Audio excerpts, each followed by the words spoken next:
Okay. Should be working? Yes. Everything looks like it's good? Yes. Okay. We're back. Sorry about that. There was a lot of sub issues today, so they had to figure some stuff out with my room, and my kids in first period didn't have a teacher, and a whole bunch of stuff. But we're sorted. We're all good. Should be good to do this the rest of the next 3.5 hours. Oh my God, committed to, no, 2.5 hours. Okay. Still committed to a lot of time. Focus camera. I'm here. It's me. Good. Okay. I'm gonna wait for kids to trickle back in before I start doing more stuff, but it's back. I'm back. Back up and running. Let me move this over to the other camera, to the other panel. Oh my God, that was so stressful. Okay. So we're back live.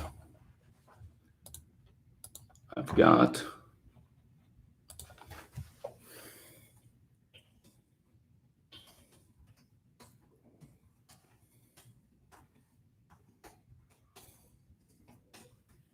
Want to trickle back in? Yes. Hello, I'm back. I'm back permanently.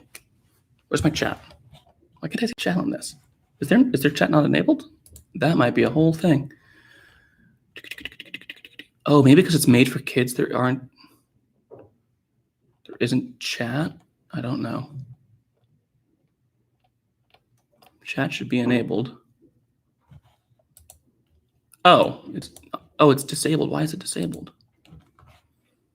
Oh, because it's made for kids. I'm changing that. Apologies about the kid thing. No, it's not made for kids. Live chat enabled. That's what there it is. That explains the issue. Now, where's my chat?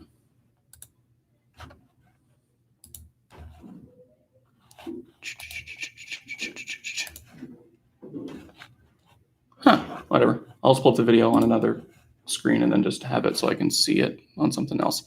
Hi, everybody. As you guys are trickling back in, I know I said 9:20 would be like the time to expect this to come back up. We got my classes covered very quickly. Shout out to my coworkers. Let me mute the video. On my end, I can now see the chat. That's good to see. Okay. If I Alt-Tab, I can see the chat. Let's just move that over here so I can see the chat permanently. There it is. Okay. Hi, everybody. I am back. I'll go through a problem here in a second. I want to wait for more people to trickle back in. If you have a question, please leave it in the comments. I think you should be able to comment on the video now if you weren't able to before. I have edited the settings. You should be able to comment now. So leave some comments if you got some questions of things you want to go over. Hi, everybody. I'm so sorry for that. There was a big sub issue here at the school today. We need like 10 absences that don't have subs right now. So like, oh my God. So yeah. A good day for me to be in a random part of the building doing a live stream. So I'm dealing with a couple of emails really quickly, but if you got questions, leave them in the chat. We have about 6 people here, waiting for more like 15 before I start answering the question that was left last. The question I'm going to answer first, I think, is Vivian's, which was, how does interest rates affect all the graphs? Which, good question.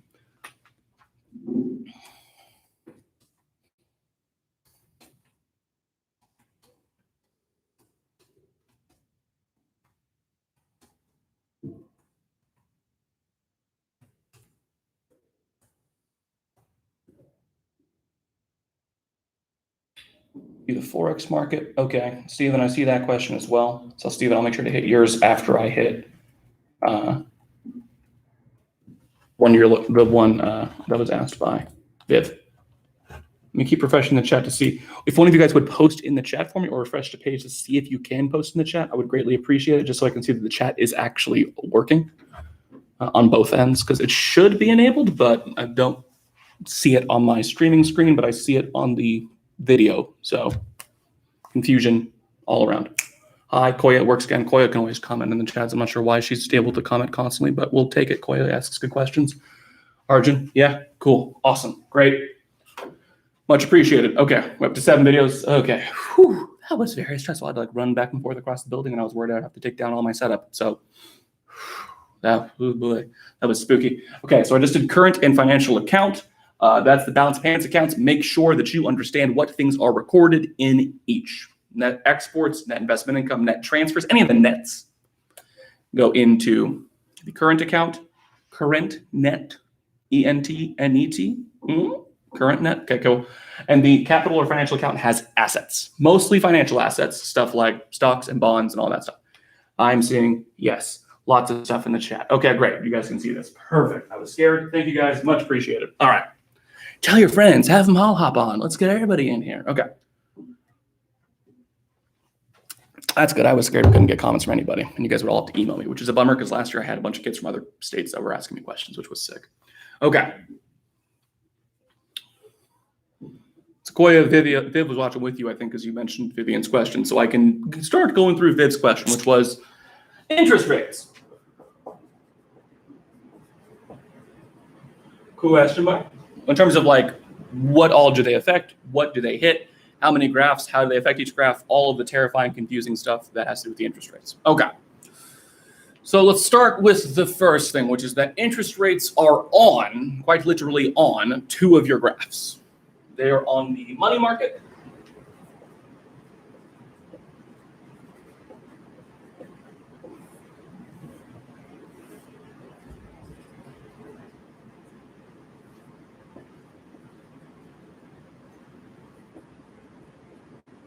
They're on the money market on the y-axis as the nominal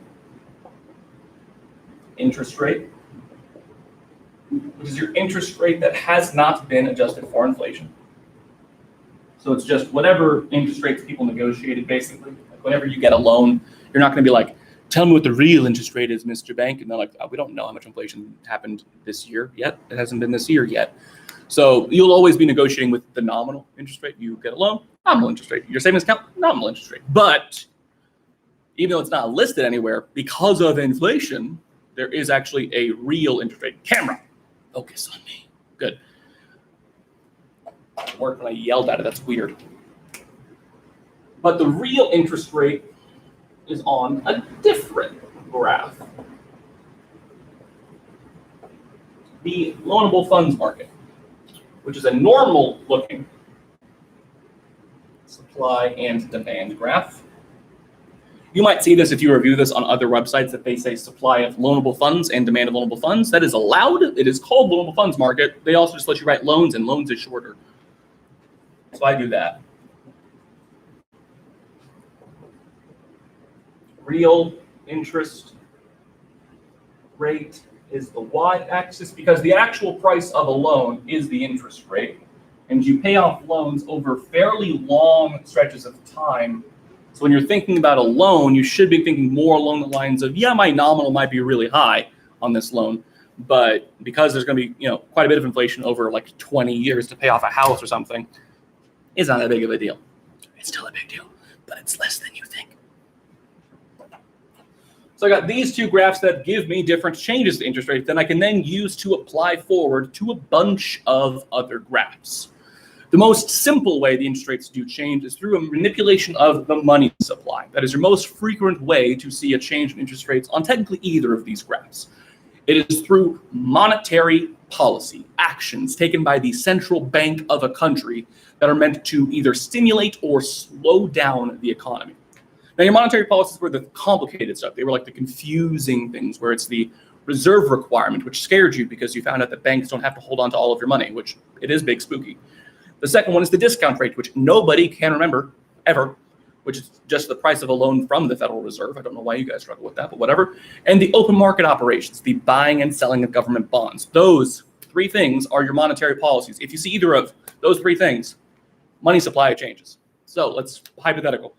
The Federal Reserve lowers the reserve requirement down to 0%, like they had 3 or 4 weeks ago. That means that banks can loan out more money. And if banks can loan out more money, the money supply, through the money multiplier effect we identified earlier with Koya, should be able to increase the money supply.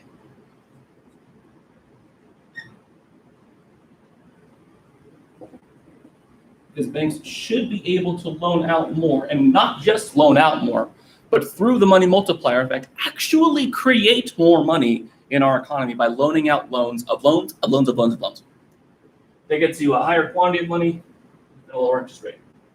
Now, the way I phrased that was banks can loan out more money, which is an important way to understand and phrase monetary policy because it helps explain the fact that that exact same scenario would also change the supply curve on my loanable funds market.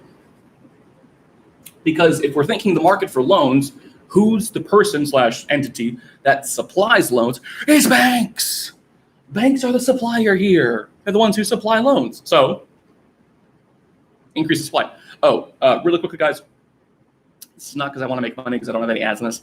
If you'd all please like the video, that way it gets pushed up more in YouTube algorithm. That'll help kids who are trying to just find AP exam review stuff.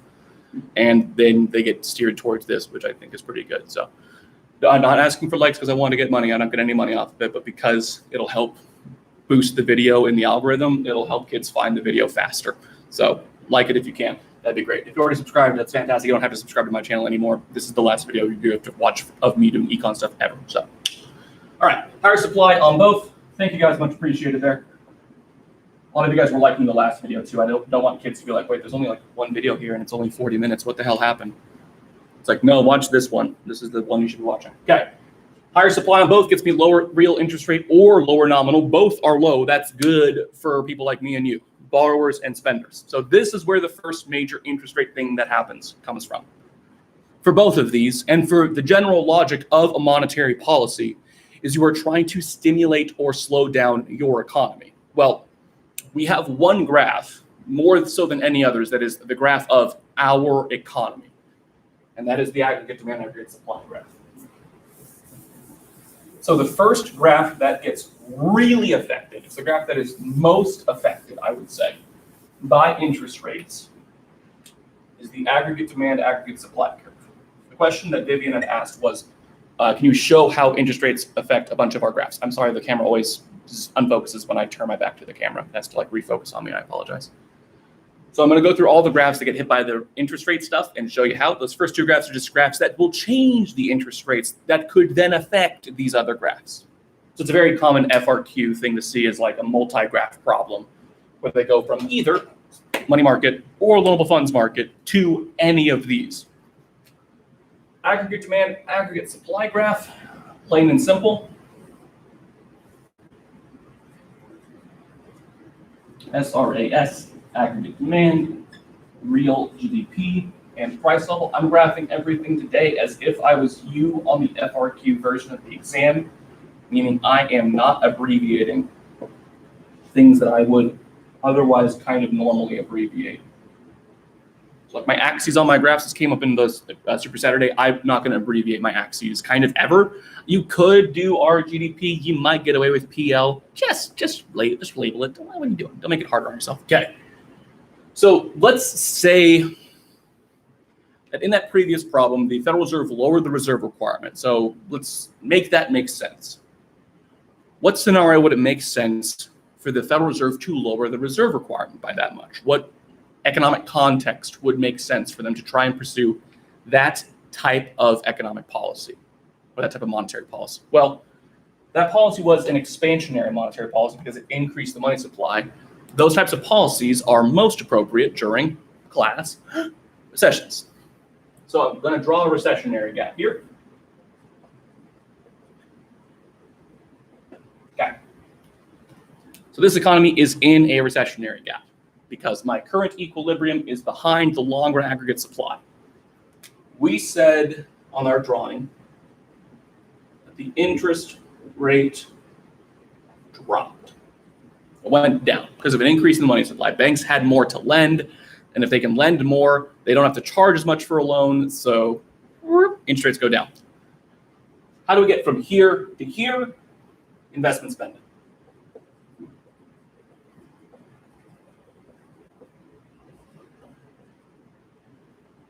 The I in CIGXN, investment spending, again, that is spending by businesses on things that help ramp up their production. That's investment spending, and that is an aggregate demand shifter. So that will increase my aggregate demand. The goal in this economy is they're trying to get this to happen. It's probably a bit optimistic based on my drawing because I made that gap fairly big. They're trying to cause this, which if you're looking for like good news in the real world front, we did lower the reserve requirement to 0%. We are seeing GDP go up. We are also seeing some inflation, which the graph told me that would happen. Oh my God, the graphs are useful. Yeah. It's the nice thing with econ is that even though it seems like, oh, I'm never going to use this graph in my life, it's like, cool.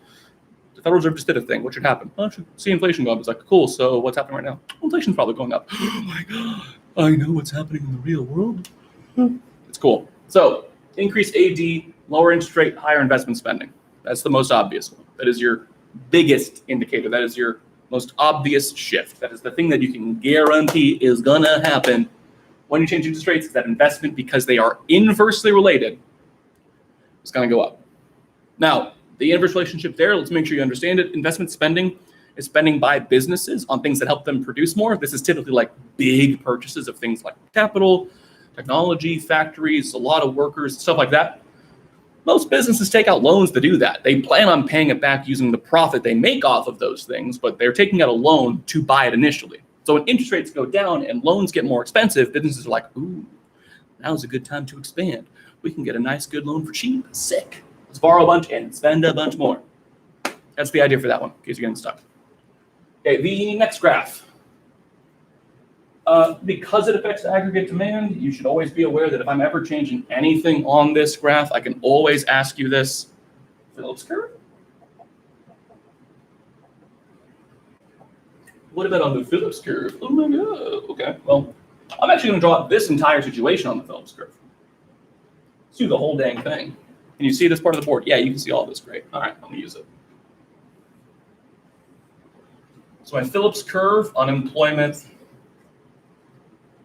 rate as the X,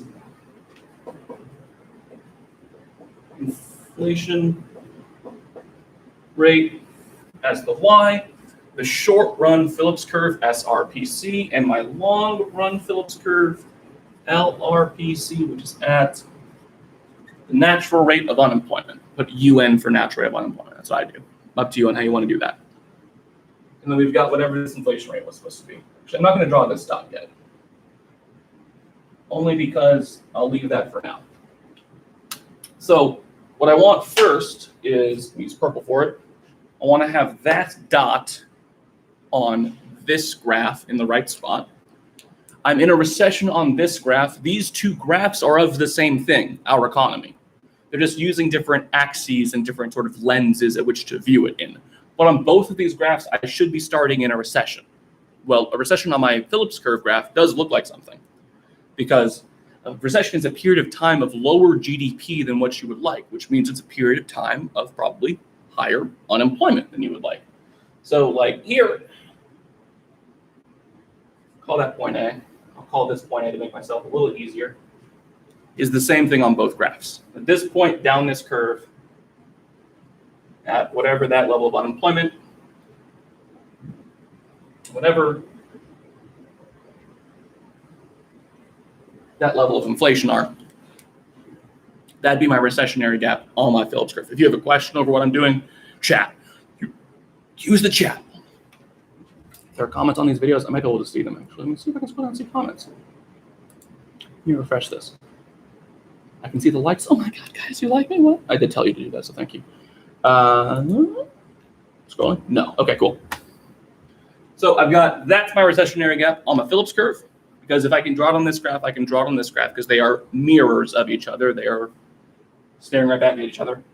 So we have an increase in aggregate demand, which got me higher price level and higher GDP. Remember, whenever you change anything on the aggregate demand supply graph, you are also changing the Phillips curve, because price level and inflation rate are kind of the same thing. I mean, they're positively related variables, and GDP and unemployment are inversely related. So what you got to do whenever you're seeing a Phillips curve problem is graph your aggregate demand supply graph, or at least picture your aggregate demand supply graph, and then go through it.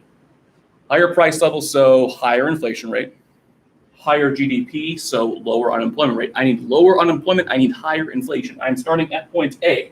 I need lower unemployment and higher inflation. Unemployment's my x-axis, so I go left, and I go up. Oh, look. Remember, the whole point of that move up there was to get back to full employment. Well, if I got to full employment on my aggregate demand supply graph, I should have got to full employment on my Phillips curve. If you change aggregate demand, you move along the Phillips curve, because it is showing that inflation and unemployment are inversely related, or at least they're moving in opposite directions when you change aggregate demand. When my spending goes up, prices go up, but unemployment goes down. So I get higher inflation, boop, and lower unemployment, boop, and that got me back to full employment. So that's interest rates on the Phillips curve. Because interest rates change aggregate demand, interest rates would cause a movement along your Phillips curve. There you go. And then the last graph that gets hit by interest rates really hard is the Forex graph. So I can double dip, and Stephen, I can help you with your Forex market question, and I can do Vivian's question on the interest rates thing. So let's use two currencies that I can draw the symbols for, the dollar and the euro.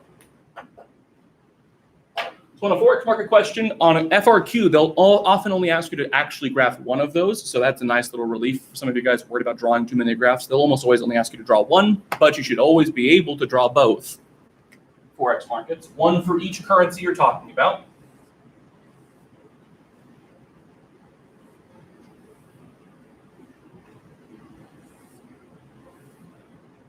The supply of dollars, demand of dollars, quantity of US dollars, and then Stephen, your question was about the y-axis. The way to do it is you do the other currency per this currency. So euros per dollar would be my dollar graph price. The logic there is that the price of a dollar, when it comes to like Forex market internationally, is however many of another currency it takes to get $1. So euros per dollar would be my y-axis on the dollar graph. And then on the euro graph, it would go the opposite. So it'd be supply of euros, demand of euros, quantity of euros, and dollars per euro.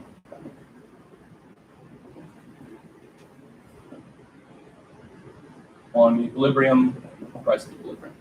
So there's the labeling thing that you're asking about, Stephen. It is when you're labeling your y-axis, whatever is at the bottom of this setup should match your quantity. Quantity of euros, it's going to be something per euro. Other currency per euro would be my rundown there.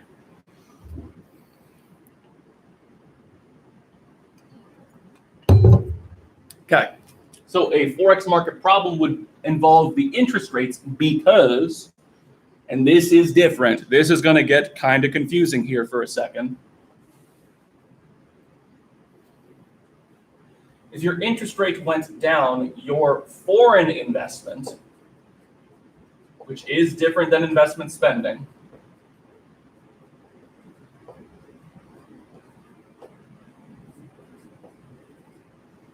would go down as well. The logic here, oh, people are dipping out because of the bells, so I'm not going to pause. I'm going to keep going. They can always rewind it a little bit. So when interest rates go down, that makes your country less of a good place to invest in. The logic being, if I'm like French in this example, and America has lower interest rates, I don't really want to invest in America because things like a bond, a stock, a savings account even, wouldn't be getting me as much money, right? Because the lower interest rate, you get a lower rate of return on that investment.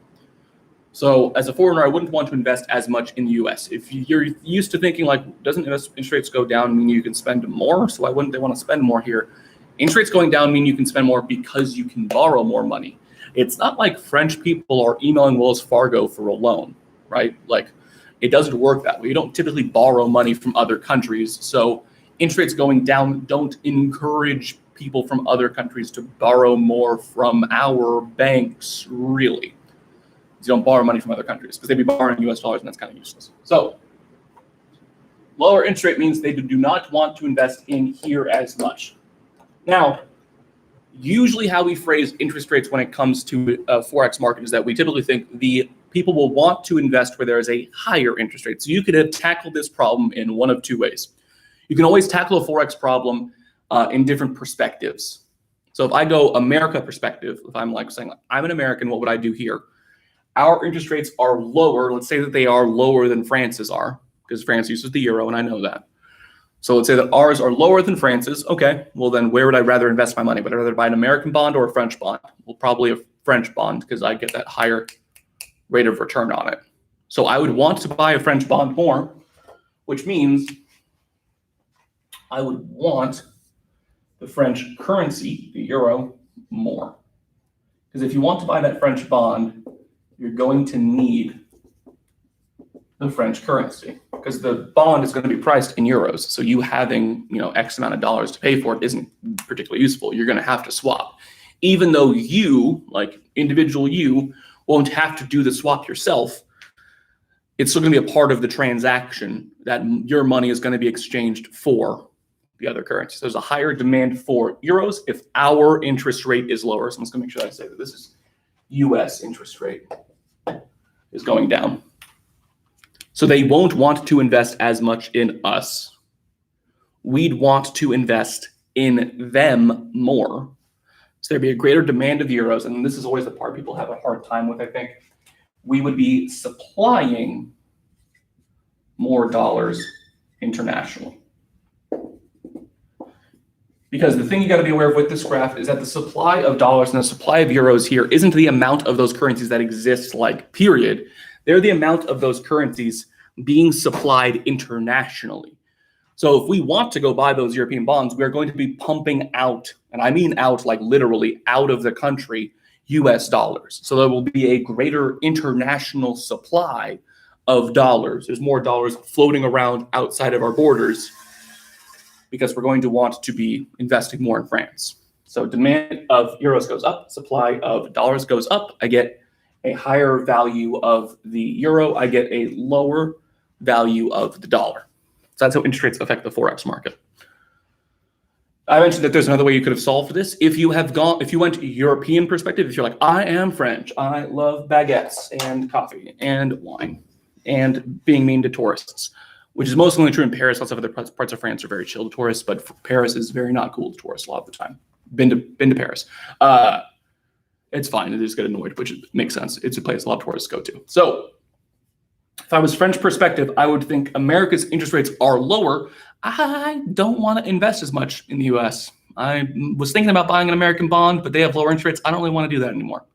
So you could have also drawn this as, on the dollar graph, a decrease in demand for dollars because Europeans wouldn't want dollars as much because they wouldn't want to invest in the United States, and a decrease in the supply of euros because if they don't want dollars as much, they wouldn't be swapping as many euros. So that's kind of the logic there of what is considered foreign investment. Foreign investment is like when foreign people from other countries want to invest in your country, specifically in the form of acquiring assets.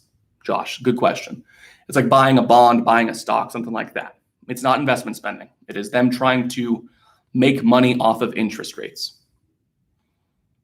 So like, yeah, I think the easiest example for you would be like buying a bond, I feel like.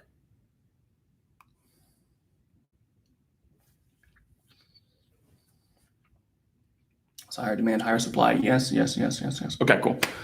That should cover all of the interest rate graphs. Technically speaking, a lower interest rate, because it causes higher investment spending, could also increase capital stock, the total amount of capital in your economy, like all of the productive resources you've got. And that would cause your production possibilities curve to shift outward. That is technically also true. That is just kind of a reach. It's just one you won't see very often. So that one would also be like the technically interest rates affect all of our graphs. It's the like tie that binds all of them together. So Vivian, it's a good question to ask me to go through all of those. Okay, the next question I see is from Casey. Casey asked, how does expected price level affect aggregate supply? Ooh boy. Okay, so this is a tricky one. Only because I actually have seen teachers give sort of both answers, which is not helpful when it comes to this. So depending on where you look, you might find different answers. If you explain it, it kind of can make sense either way. So I do this. This is my way of doing it. If you see something else online that you like more and you'd rather do that, go for it. Expected price level and SRAS. Now, in fairness, this is the least frequently used SRAS shifter. This is far and away the least used supply shifter on the aggregate supply curve. But it's a good thing to point out, Casey, because it is a weird one. So I'm not going to bother with long run here. I'm just going to keep this in the short run wheelhouse of our aggregate demand, aggregate supply graph. So that's why I'm going to abbreviate stuff, because this is just like a sketch graph. This is not a submission graph. So like for this one, expected price level, say we expect the price level to go up. The reason why this one changes from teacher to teacher is that in the real world, it kind of depends on who expects the higher price level. In the context of my class, when I was teaching it to you guys, I was framing it as businesses are the ones that are expecting the price level to go up or down. If it's just the business that expects it, so if business thinks the price level is going to go up in the future, what would they rather do right now? The business right now would like to produce more. Because if the price level is higher in the future, that means it'll be more expensive for them to produce in the future. So they want to scale up their production right now. That would increase short aggregate supply. The reason why it's different is because a lot of the times on questions, they don't really explain who is expecting the price level to go up. And if they say consumers and producers, this is a very good question to ask, Casey, because they don't do this a lot, but this is a thing that like you hear rumblings about it and you get kind of like nervous as a teacher. So if both of us expect the price level to go up, if I expect the price level to go up, you know what I'm going to do? I'm going to ask for a raise, or at least tell the business that I know I should be getting a raise in the future because of the cost of living adjustment, which would make aggregate supply go down. Because that whole like it's going to cost more in the future thing is happening quicker than the business thought. If the consumers are aware of the price level change, then it's going to cost the business more to produce things right now because the consumers are going to be on top of it.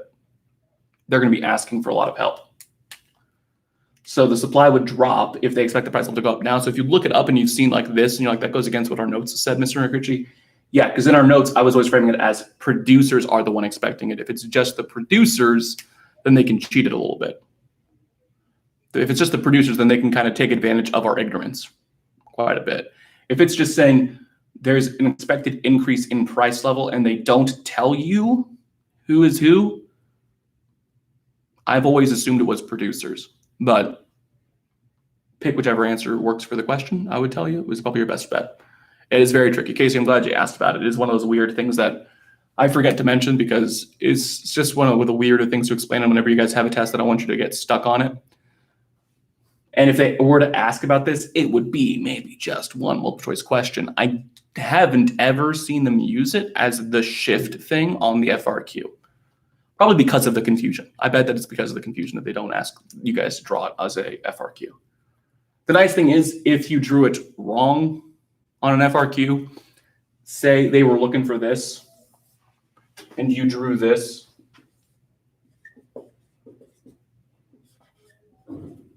if they asked you to explain it, and you explained it the way I've taught you, which is that if businesses expect the price level to go up in the future, they would scale up their production right now so that they can avoid the higher input cost prices in the future, you are not incorrect. They would, I can't imagine they wouldn't give you the point for that because that's how I was taught back in college. Like that's why it matters who expects what when it comes to this. The AP exam just has never clarified who do they expect versus what. Can we go over terms of trade? Yeah, we can, Jen. We'll do that next. I hope that helps. But if you messed it up, again, if you mess up a graph on the AP exam, here's the nice thing. If you mess up a graph on the AP Econ exam, but you follow your mistake correctly, like if it's calculus or physics, they give you points future going on the problem. So if you did an increase in aggregate supply and the next question asked, what happened to price level in real GDP? And you said price level went down and GDP went up. You're not getting that question wrong. You would get that point because you did, like that's what you drew. That's correct. If you said unemployment would go down because GDP went up, your GDP went up, so unemployment would go down. So as long as you follow your mistake correctly, you're good. You would only lose 1 point, and on an FRQ, losing 1 point on really any FRQ should still keep you in the running, not just for passing, but for a 5, because most of the FRQs are worth between 6 to 10 points, depending on which FRQ it is. And to get a 5, you need to get more than 80%. So 5 out of 6, more than 80%. 9 out of 10, way more than 80%. So if you get stressed out about that, Casey, you should be fine. Do what you can explain. Okay, so Jen asked, can we go over terms of trade? Yeah, let's do a term of trade.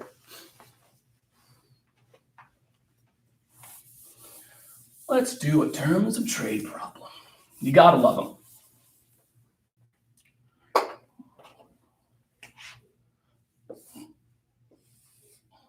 I'm going to use my numbers from earlier. So if you were here for the very beginning of this video,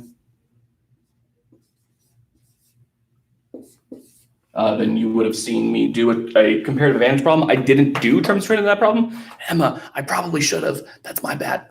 I'm going to change it to countries as opposed to people, but I'm going to keep it with desks and chairs.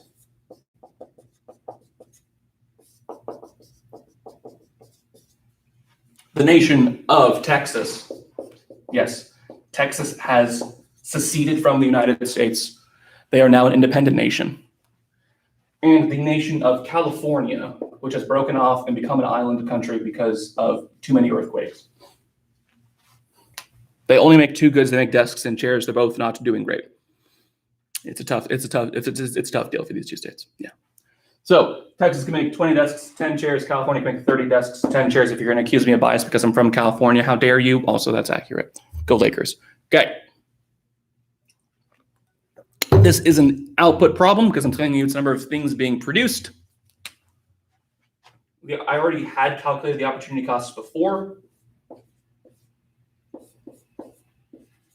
But the run through of that is that if it's an output problem, I find my opportunity costs by doing, there you go, other goes over. So the opportunity cost of one desk for Texas is other goes over 1/2 of a chair. Opportunity cost of one desk for California is 1/3 of a chair. Every time Cali makes a desk, they could have made 1/3 of a chair. They could have made 0.3 repeating of a chair. How dare they? And then the other way around, 1 for 2, 1 for 3.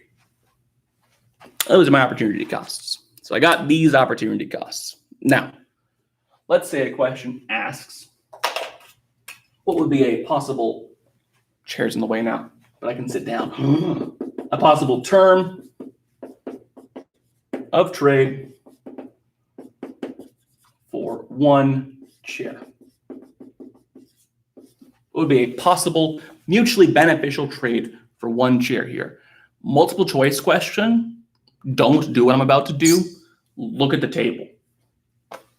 This is why I write my tables. If they give me multiple choice questions and they give me a table for this, I'm just going to write in my book all of that stuff. I look at my table. I look at these two because these are my one chair deals, basically. That's how many desks Texas got back for a chair. That's how many desks California got back for a chair. And I just got to pick a number between these two. Short version, between the opportunity costs. Any number in between the opportunity costs is mutually beneficial. So 2.5, done. Multiple choice question, pick 2.5, pick 2.25, pick 2.75. Whichever of the answers they give you that's between 2 and 3 would be my answer. FRQ, it asks me to explain it. All right, here we go. So I'm looking for a trade for one chair for X amount of desks. I don't know what amount of desks. I do know, but I can't say it yet. I know that for Texas, it used to be 1 for 2. I know that for California, it used to be 1 for 3. Now, important things to know. Whenever you're explaining it, the way you explain it is you have to be aware of who is producing what in the trade. Because it'll tell you it's a term of trade, but they won't always explain like it's one chair from Texas for some desks from California. You kind of have to know that. The way you know it is through comparative advantage. Because comparative advantage tells you who should specialize in what. Texas has the comparative advantage in chairs. So I'm focusing on this end for them. California has the comparative advantage in desks because they have a lower opportunity cost in desks. So I'm focusing on that end for them. Texas used to give up 1 car for 2 desks. Now they're giving up 1 car for something. I know that something needs to be bigger than 2. For it to be a good deal for Texas, it'd have to be getting more than just 2 desks back, right? So I know this number has to be bigger than 2 based on this. This is where kids tend to get tricked up is down here. They're like, but wouldn't 2.5 be less than 3? Isn't that like bad for California? No, it's not, because California is specializing in desks. Look, they're the ones that are making the desks. So this trade is some amount of desks from California for that one chair from Texas. They used to give up 3 desks for every chair whenever they're making it on their own. So I'd want them to be giving up less than 3. So that's why 2.5 is like the best answer, because it's right between the two. 2.5 would mean that Texas is getting 0.5 more desks and that California is giving up 0.5 fewer desks. So they're giving up less. That is still a gain. It costs them less. So for a term of trade, Jen, the quick version is pick a number between their opportunity costs. If it's a multiple choice question, that's all you really got to do. For it to be mutually beneficial, it has to be between their opportunity costs. For it to be good for them, it just has to gain them more or cost them less than their opportunity costs. So you might, in a multiple choice question, need to know who specializes in what, because the question might ask, what would be a good term of trade? Or would a term of trade of 4 desks for 1 chair be, who would that be good for? Would be like a multiple choice question I could ask here. And I would have to know that, okay, well, Texas used to give up 1 for 2. Now they're giving up 1 for 4. That's really good for Texas. California used to give up 3 for 1. Now has to give up 4 for 1. That's bad for California. So when it's outside of the range of their opportunity cost, if I take a number outside of this range, one side will still benefit. The other side will be getting kind of screwed over, for lack of a better phrase. Okay, Josh, can you do 1 as input as well? Josh, good question. They don't do terms of trade with input problems because the logic stops making sense. They don't do terms of trade as an input problem. Technically speaking, you would still do it the exact same way. If they wild carded you and just ignored how logic works and just made you do a term of trade with input problem, it would still be one that's in between your opportunity costs. The only thing that would change there, Josh, is that your input opportunity costs, which I did do this a little bit earlier, but I'll do it really quickly here. If this was an input problem, the way this would be phrased for it to be an input problem, for those of you that are scared about it, and I mentioned this in the morning, it's probably like 8:15, 8:20 when I did this, but I can say it again, is that if this said that the numbers in the table are the amount of minutes to make a desk and a chair in these countries, then it would be input, because it takes Texas 20 minutes, it takes California 30, it takes them each 10 minutes. So that's input, because it's the number of things being put in to make a thing. When it's input, the way you find your opportunity costs are other goes under, which just means they get flipped. Opportunity of 1 desk is other goes under, 10 under 20. So 20 over 10, 2, 3, 1/2, 1/3. If you've ever gotten stuck on how do I write this, why do you know that this is the one, that it's 1D for this? It's because I'm in the desk thing. When I'm in the desks column, I'm finding the opportunity cost of 1 desk. So some of you guys have been like not writing the 1D equals, you just wrote like 2C or 3C there. Be aware that you're talking about the opportunity cost of 1 desk is 2 chairs, because some of you guys get stuck on terms of triggers like, wait, what did it cost them before? It's like 1 desk for 2 chairs is the idea. The way this makes sense is if this is 20 minutes to make a desk, 10 minutes to make a chair, every time they make a desk, they could have made 2 chairs, right? If it's 20 minutes to make a desk and 10 minutes to make a chair, then every time they make 1 desk, they gave up the ability to have made 2 chairs, because they're twice as fast when it comes to making chairs. They don't do terms of trade here. Comparative advantage's definition is still the same. So it's who has the lower opportunity cost. It's just how you find the opportunity cost that changes up.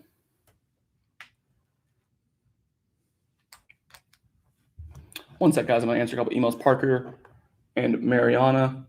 Can I review spending multipliers, Mariana? Yes, I can. Give me 1 second, Parker. CPI and GDP later. I can do both of those as well. Technically, both of those are at the very beginning of the earlier live stream video. I had to pause it. I had to like end the stream halfway through that video weirdly. But at the very beginning of those, it has that, but I'll throw that in there in a second. I have a student asking if he's signed up for the AP exam. That's hilarious. Okay, let me check and see if they are. Give me 1 second, guys.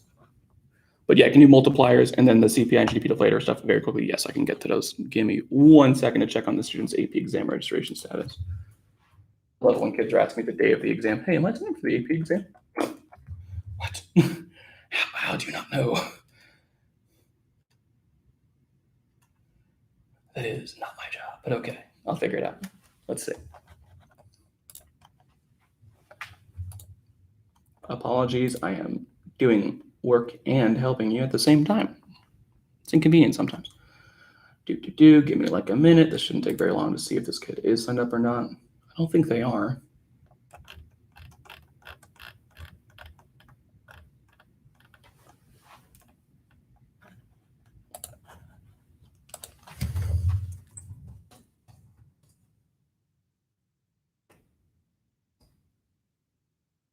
Yeah, I didn't think they were. Okay.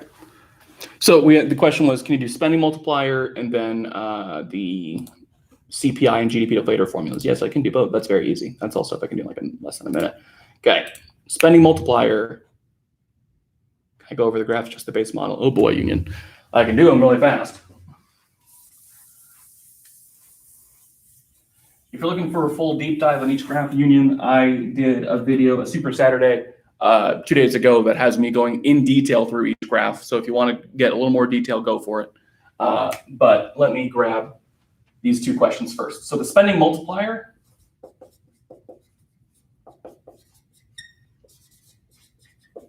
is 1 over your MPS, your marginal propensity to save. Oh God, the glare and the lack of focus and the glare and the lack of focus. Find me, camera, find me. Look at it. 1 over MPS, yes, we can see that. And the way you use that formula is you take a change in spending, any initial change in spending, like there's an increase in investment spending of $200 billion. There's an increase in net exports of $50 billion. There's an increase in government spending, like whatever. A change in spending times that multiplier gets you the final change in GDP, aggregate demand,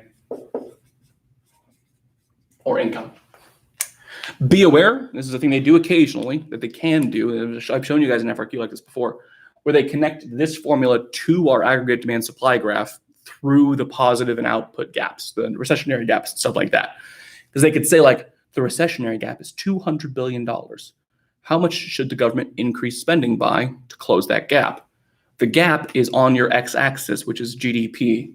They're telling you they need GDP to go up by 200 billion. Solve for that. And that's a thing you could see. It's very much a possibility. It's a not a crazy thing to ask. And then Parker asked for, if you were asking for the other multipliers, the tax multiplier as well, just in case. This is the only spending multiplier that there is. The tax multiplier is negative MPC over MPS.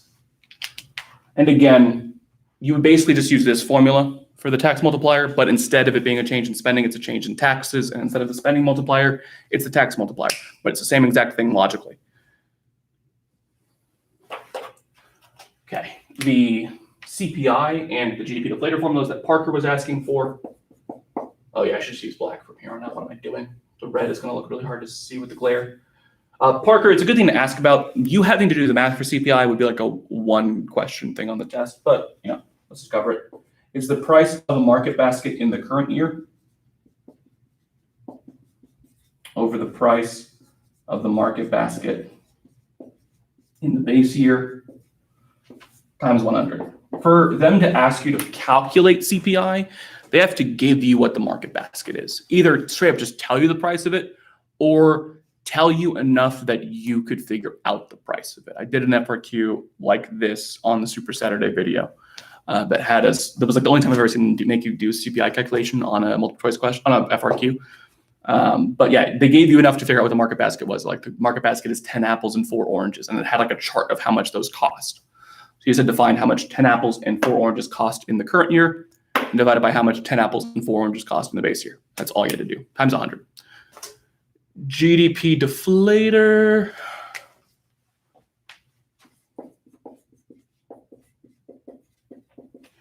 Is nominal GDP over real GDP times 100. That's it. It's kind of all you get for that. There's not, if they're asking you to find the GDP deflator, you kind of actually just sort of have to do that. That kind of thing. That's sort of it. But nice. I'm glad you guys asked about them just in case we get the math done. All of the graphs, but just the base models. I can do those. Give me 1 second. Can I go over connecting things to the Phillips curve? Yes. More like what they could connect and ask. When I go over the graph, can I do a 6-graph problem? Could I do a 6-graph problem? Dylan, I could do a 6-graph problem. It would take me about 30 minutes to do it. So if you want a 6-graph problem, watch the 6-graph video. I made a video where I do a 6-graph problem. You can just use that. But we can do the 6 graphs just sort of in general. The thing that typically connects all the graphs usually is interest rates, because of the relationship between interest rates and investment spending and how that can be linked between different graphs and how interest rates are on 2 of your graphs. That's an easy way to get between all of them. And I did that at the very beginning of this video.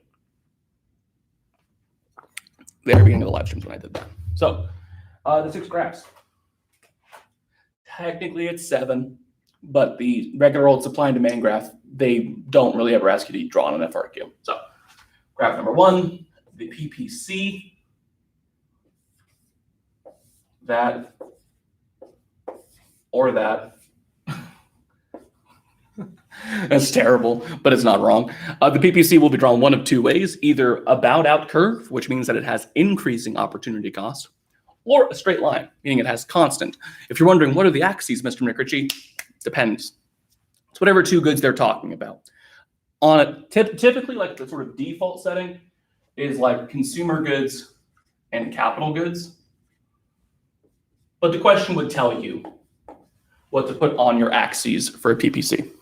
They would tell you specifically, hey, this on the X, this on the Y. They would just ask you.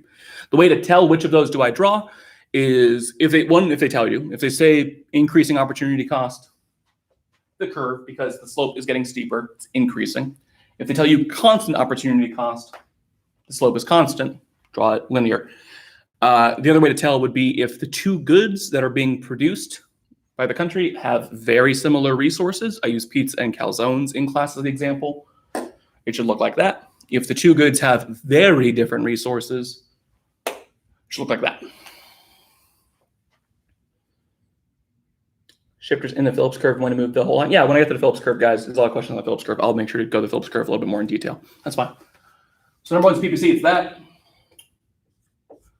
Number 2, if we're ignoring the regular old supply and demand model, which you can, there might be questions on it, but it isn't one that you will probably have to draw. Number 2, if we just do the aggregate demand, aggregate supply, which he just said the base model.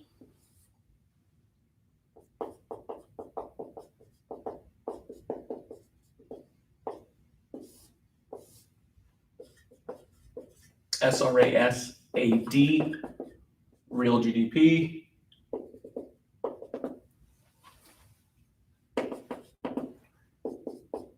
With no long aggregate supply curve yet. This model in the short run is just plain and simple. Who produces what in our economy? It's like our overall production as an economy, what GDP is, what spending's at. Focus camera, come on, find me. There we go. SRAS, short run aggregate supply, is our overall ability to produce things. So things like changing the price or quality of labor would affect my aggregate supply curve. Right? If it affects your ability to produce stuff, aggregate supply. The only one of the aggregate supply shifters, I mentioned the expected price level 1 as one that like is inherently confusing. The one that students tend to mess up a lot, which came up on the Super Saturday, is like oil prices or energy costs. If they're phrasing it as oil prices or energy costs, be aware that is a supply shifter much more than it is a demand shifter, because that'll affect the cost of production for every business. If it's energy costs, every business uses energy. If it's oil prices, pretty much every business uses oil to ship their products. So if it's oil prices / energy costs, that should also be an aggregate supply shifter.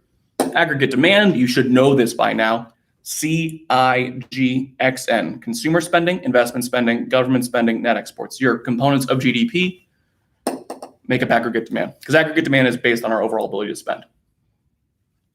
The long aggregate supply curve could be drawn in one of 3 locations relative to the X. If it's drawn through the middle, if your LRAS is through the middle, that means your economy is at full employment, because that's what the LRAS represents. The LRAS, that vertical line, is basically just a benchmark of this is where your economy should be, somewhere along this line. So if we're on it, like in that drawing, then full employment. If you're off of it, left or right, then you could be in an inflationary gap or in a recessionary gap.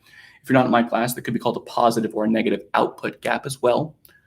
If LRAS was over here, meaning that my GDP is less than what it's supposed to be, we'd be in a recession. If my LRAS was over here, then I would be in an inflationary gap or positive output gap. That's my aggregate to aggregate supply curve. All of the multipliers. Cat, all of the multipliers. If you go to the previous live stream I just did before I had to like restart the stream halfway through, the previous live stream I hit all the multipliers at the very beginning of it. Opportunity cost second due. Will mislabeled PPC axes matter, like if X and Y got swapped? Only if they specifically asked you to put one on the X and the Y would that matter, Josh. Okay, third graph. I'm going chronologically in the class, by the way. So the third graph is the money market.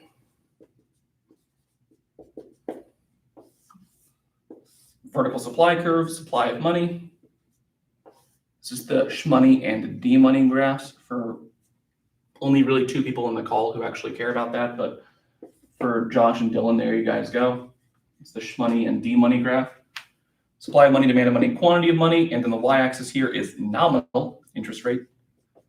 If you forget what the axes are on an FRQ problem, this is an important rule to follow, an important thing to help you out. If you forget what the axes are on a FRQ, read the whole FRQ, read where it's asking you to draw it, because oftentimes it'll tell you, hey, draw a money market graph and show how this thing affects the nominal interest rate. You're like, oh, wait. Oh, this is the nominal interest rate one. Thank you, AP exam question, for literally telling me what the axis was.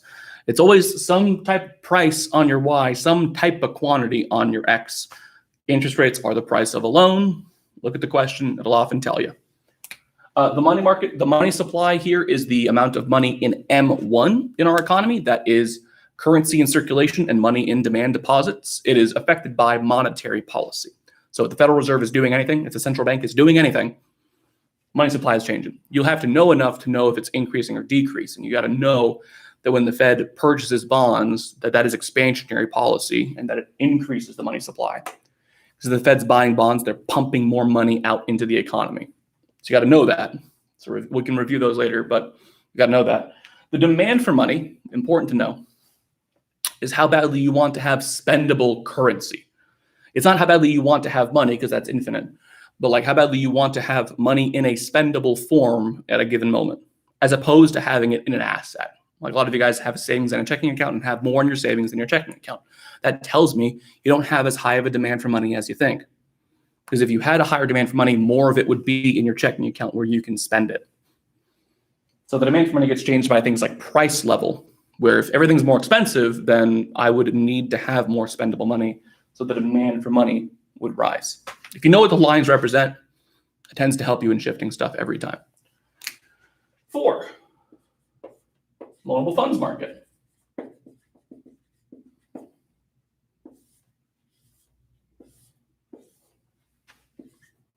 Supply of loans, demand for loans. You could also write supply of loanable funds, demand of loanable funds, and quantity of loanable funds. I just do loans for all three, but both are allowed. Real interest rate is my y-axis.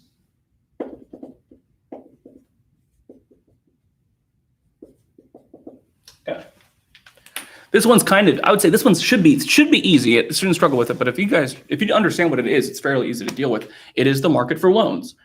Like as in every other market you ever deal with, people want to borrow and banks want to lend. The only thing you got to really keep track of here is that banks are your supplier because they're the ones who supply loans.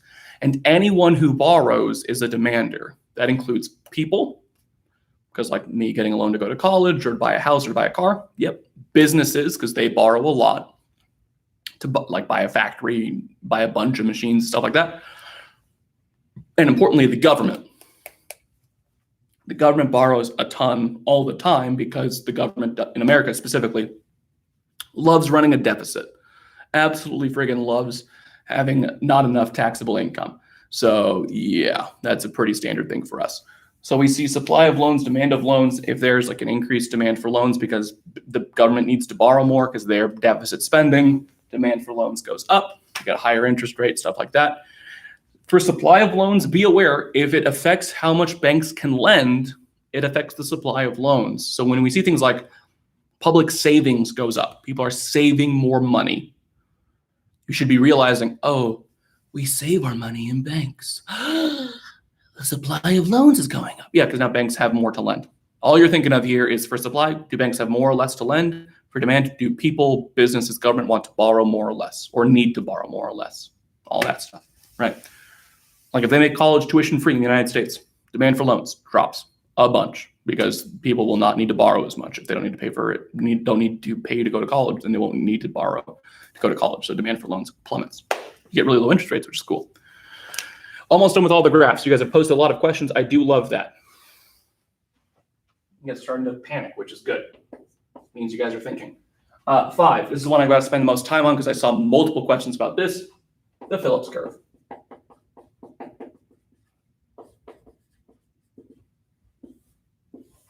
Moving the chair out of the way. There we go.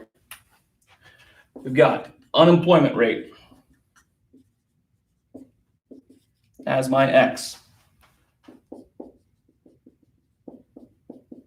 Inflation rate as my Y. The short run Phillips curve, the long run Phillips curve. Just like on this graph, me being here, me being at equilibrium, means that my economy is at full employment. If my economy is not at full employment, I will not be at equilibrium. At least not at long run equilibrium. I might be down there along the curve, which would be recessionary gap. I might be up there, inflationary gap. Hope I got an email. Ooh, about AP exams today. Don't tell me. Okay, cool. For those of you guys that are taking the exam today at my high school where I teach, the WAP exam that's before you guys is not running late, but it's going to go kind of up to the buzzer. So you have until 11:45 to be in the front foyer as a heads up. So you have a little bit longer for lunch, but I would still meet in the front foyer so you guys can review. And I'll be down there by like 11:30 anyway to ask you guys questions and stuff. Okay, Phillips curve. All right. The two big things you have to understand are this is not a new thing.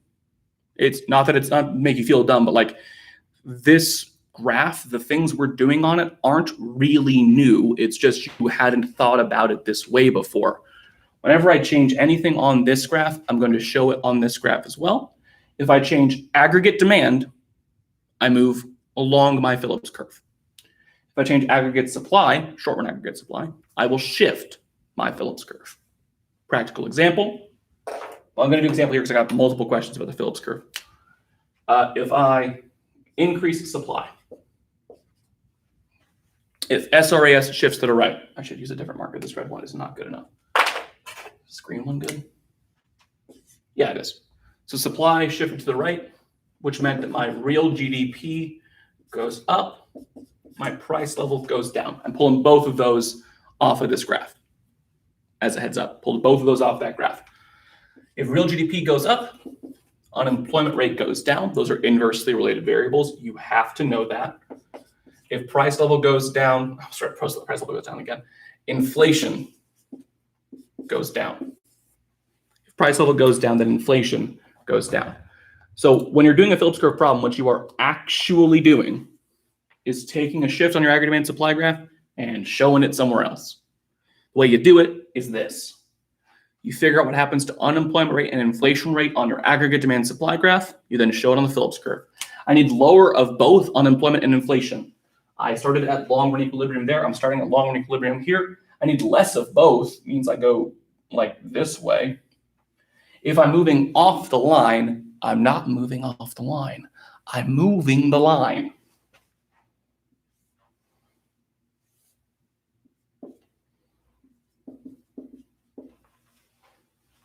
Shift the line like that. Down, in, left, however you want to phrase it. If you move aggregate supply, you shift the Phillips curve. If you move aggregate demand, you shift along the Phillips curve. You move like a dot along the line.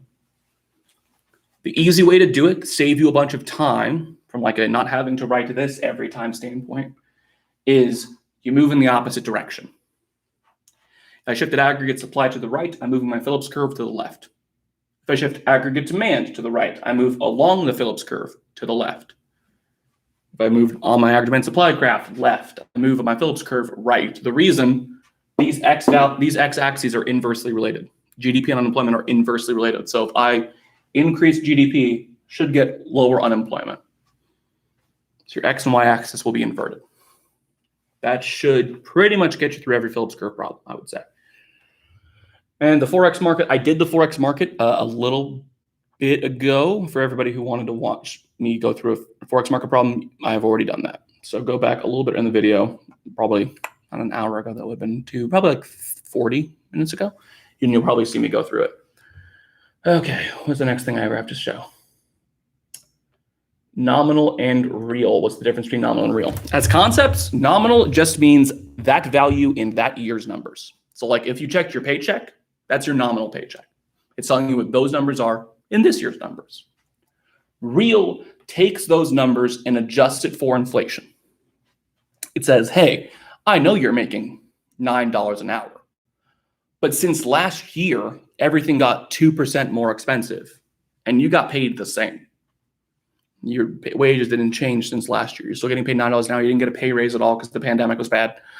You still got paid $9 an hour, but everything's 2% more expensive. So even though you're still getting paid the same, nominal wages didn't change, your real wages have gone down because real tells you the actual value of a thing.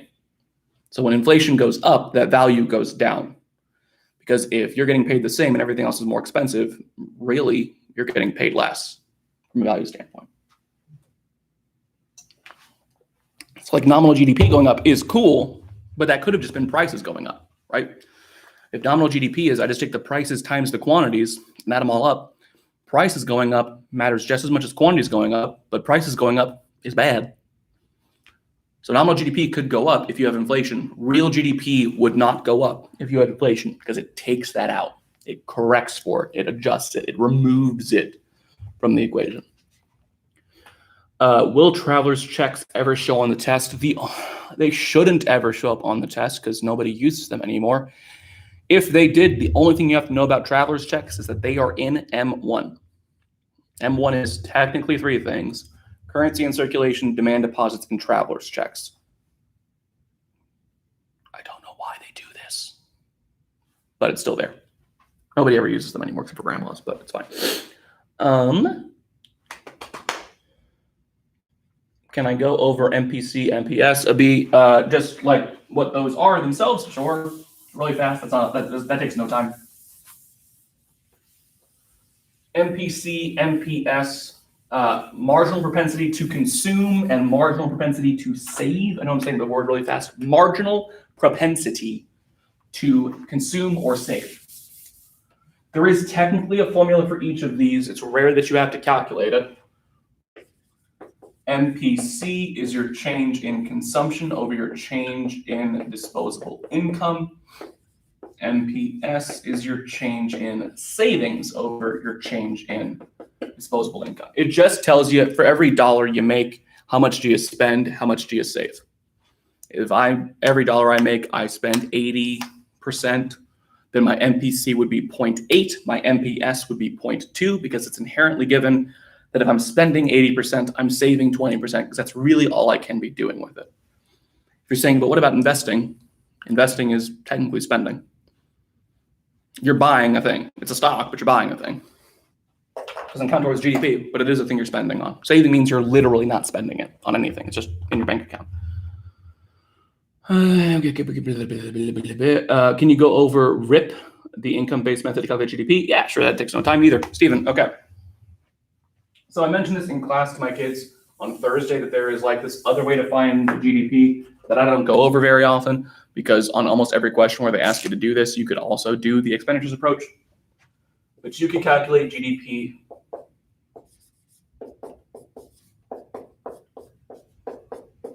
this end, that's our expenditures approach. It's adding up all of the spending. If you add up all of the income, that also works. Oh, connection was unstable for a second. We're back. Okay. Wages, rent, interest, profit. Wages, money made off of labor. Rent, money made off of land. Interest, money made off of capital. Profit, money made off of entrepreneurship. These are technically also called your factor payments. But if you added up all of the different ways you can earn income, you would get the same number as if you added up all of the spending, because all of the spending should equal all of the income. Circular flow model. That's it. Oh my God. Bank balance sheet will take me a bit. I will do that, but that'll take me a second. See if there's anything that I can do faster. Could I go over the business cycle, types of unemployment, y-axis for loanable funds? Josh, y-axis for loanable funds is real interest rate. That's fast. If they ask about real wages increase, what does this all would justify? I'll explain that. Bonds work, can I do a problem? Oh, for the MPS, MPC multiplier stuff? Yeah, I could do a problem for it. Over gradient. Gradient is a microeconomics topic. This is macro. There is not a gradient topic in AP macro. If your teacher made you do it, that's kind of mean. There isn't a gradient thing on the AP exam. Unless you want to clarify what you mean by gradient. Dog with shades. I love when you guys just use your normal YouTube accounts for this. Okay. Yeah, let's do something I can do fast. Types of unemployment. Oh, don't worry, I'll do a balance sheet question. Those of you that are asking for it.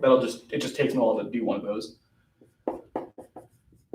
Types of unemployment. Only 3 that you really have to know, but there is an important takeaway from it. The types of unemployment are cyclical, structural, and frictional. There's technically also like seasonal unemployment, but that doesn't really matter. So cyclical, structural, frictional. Those are the 3 big ones. Cyclical is unemployment caused by changes in the business cycle. They just mean recessions. They mean if you've lost your job because of a recession, like, I don't know, global pandemic. If you worked at Cinemark during like last year from March till I think like August is when Cinemark started doing things again, you were cyclically unemployed for a window of time, I bet. Things like that. That's cyclical unemployment. Structural unemployment is unemployment where you no longer fit into the structure of the economy, which just means your skills are obsolete. The things you're good at don't really matter anymore, which, bummer, yes, a bummer. Should happen though. Like, skills get replaced over time. Like, machines can do things better than us. It just happens. Like, there are skills that are going to get replaced. There are businesses that shouldn't be in business anymore. Like, the example I use in class always is VHS repairman. Like, that used to be a legit job that you could straight up have had for like a good decade, and then is gone, is super gone. It's just not useful anymore. So those guys got structurally unemployed, but it still should happen. It's a thing that should happen in any growing or developing economy. The last type is frictional. This is just straight up kind of good in theory, where it's unemployment caused by movement, moving from place to place, career to career, stage of life to different stage of life, like college to workforce. So if I chose to quit teaching and just became a full-time YouTuber, just streamed myself playing Dota 2 or FIFA or Madden or 2K or whatever, and that's just my job now, which I'm not good enough to do that, nor am I funny enough to do that, I think, then I would be probably frictionally unemployed for a bit, trying to figure that out, right? Because before I was making really any money off of that stuff, I'd probably be filing for unemployment because I would be broke for a bit. It's bad, but it's still good that I have the option to switch careers. That's why it's good, because having frictional unemployment tells the world that you've got lots of opportunity. People wouldn't pivot job to job if they didn't think they could get another job, right? I wouldn't move to another state if I didn't think I could get a good thing going there. So frictional is good because of opportunity. Structural is good because of development. Cyclical is bad the whole dang time.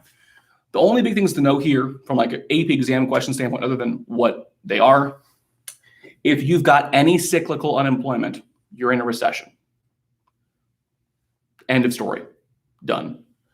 Structural and frictional, if you add those 2 up, you get the natural rate of unemployment. The ideal amount of unemployment in your economy is if you only have the good types. And those two are the good types of unemployment. So if you were to say like, we should have this number of structural, we should have this number of frictional, add them up, take them out of the whole labor force. Cool, that percentage, that's our natural rate of unemployment. That's exactly how much unemployment we should have. Okay, that's the types of unemployment nailed. Fast. I'm looking for fast things before I do the bank balance sheet. Talk about the MVPQ thing. Yes, I can, Amber. And what shifts the global funds market graph? I just did that, Amber, but what shifts it is changes to lending ability is the supply, because the supply of loanable funds is basically banks' ability to lend. So if there's more money being saved in banks, banks could lend more. If banks had more money, period, banks could lend more. So supply goes up. And demand is the demand for loans. So if people need to borrow more, if businesses need to borrow more, or if the government wants to borrow more, you'd get a higher demand. That one's short. Workforce versus labor force. Labor force is what people think workforce is. Labor force is all of the people who are trying to work in your economy. It's unemployed plus employed people. Because if you're unemployed, like officially unemployed, it means you are applying. You are trying to work. You are trying to look for and find a job, right? If you're employed, you have a job. So those two added together are your labor force. It's everybody who's trying to work. The total working age population, which I think is what you're asking about, Josh, is everybody who conceivably could work. Stay-at-home moms conceivably could work, right? Like they're physically capable of working. 22-year-olds who just got out of college and are just doing depression memes in their mom's basement for the next 2 years could work. Might not be, but could work. Okay, those people are in the working age population, but not in the labor force. The justifying real wage wages. Yes, I can do that. Sorry, Foyen, you asked about that earlier. Okay. So let's say we have that nominal real wage thing that I was explaining, that your paycheck stays the same, but inflation happens. So your real wages are going down, right? You're getting paid the same. Everything's more expensive. So really, you're getting paid less. How do I justify that on the AP exam? Great question. If my nominal wages are fixed and the average price of every good goes up, then my total spending power has decreased. Therefore, my real wages have gone down. Or because everything is more expensive, my dollar doesn't go as far, my income won't pay for as many things, so my real wages have gone down. Basically, as long as you justify it around the idea that you cannot buy as much stuff as you could before because everything is more expensive, so your real wages have gone down, that's what you're looking for. So Florian, that should work. Those both sound good. Okay, I think now let me wait until the people might be sitting down for the next class period, because this is when our bells ring for the periods. So I'll do bank balance sheet once we hit 10:25 on my clock. Can I do a problem? I can do it a B problem. Bonds and how they're affected by price level. I'll explain that in 1 second. Dylan asked a really specific question. If you increase in AD, would that guarantee an increase in demand for loans in the loanable funds market? Not always. Like an increase in aggregate demand could be caused by an increase in exports, right?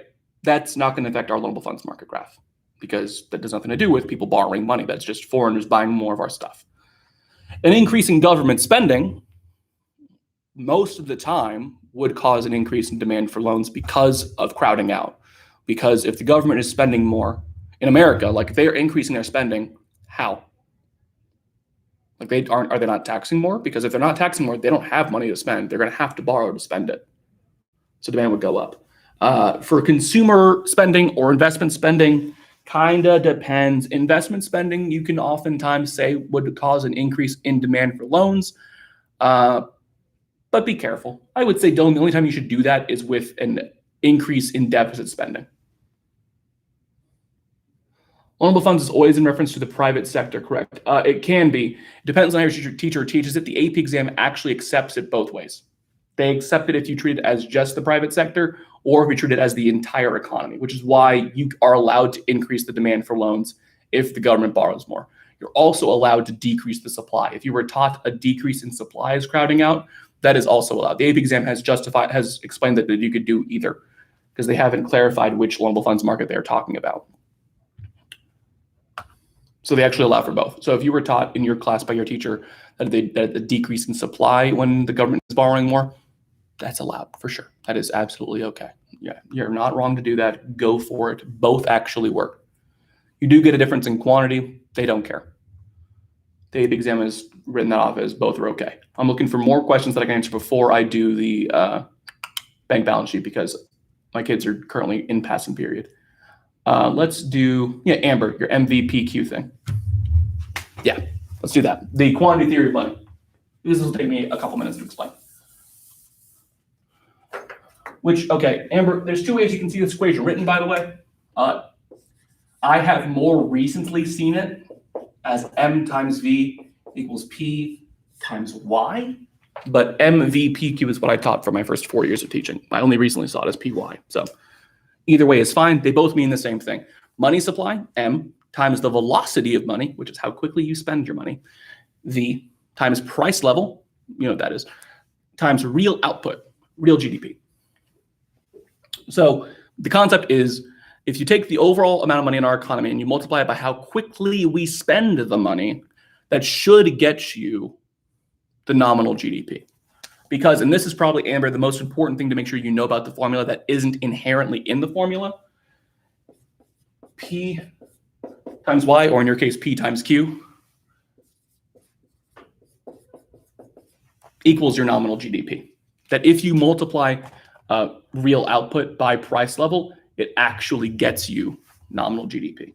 It actually straight up gets you your regular GDP. So the basic logic of the formula is if you increase the money supply or the velocity of money, that should get you a higher nominal GDP, which shouldn't be crazy. The velocity of money part's a little bit weird, but since GDP is tracked like in a year, you spending your money more frequently would cause that to go up.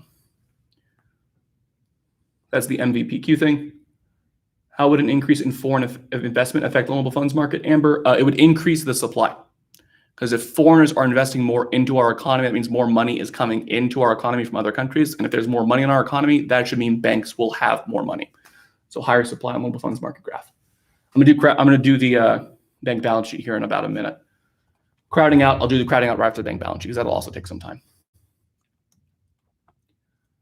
I keep seeing teachers say it's nominal, others saying it's real on the investment demand graph. Oh, Foyan, good question. Investment demand graph is no longer a required graph on the AP exam. Don't have to know how to draw that one. For my students, they're like, what the hell is he talking about? They used to ask us to teach this one to you. I have seen it both ways as well. I have more often than not seen it as nominal. I see it more often as a nominal interest rate, but you will not have to draw that one. It's just a graph that tells you that when interest rates go down, investment spending goes up. That's all that graph is, which is why they don't ask you to draw it anymore, because there's not much you do with it. It's a good question, Foyan. Yeah, I've seen it, the way I've seen it most often is nominal, but they've also taken it off of the required graph list for AP macro, which there isn't like an official list, but based on the CED, there is. So if your teacher hasn't changed their way of teaching for like 4 years, then they probably still teach you the investment demand curve. I don't teach it anymore. Okay, bank balance sheet. Here we go, 1025. Let's do it.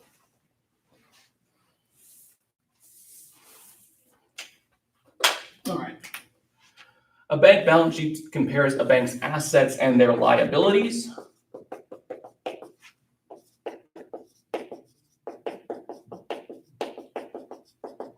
Tells you how much a bank can realistically use, spend, loan, all that stuff. So let's say, for example, the bank has $50,000 in deposits. Let's keep it simple. There is no owner's equity.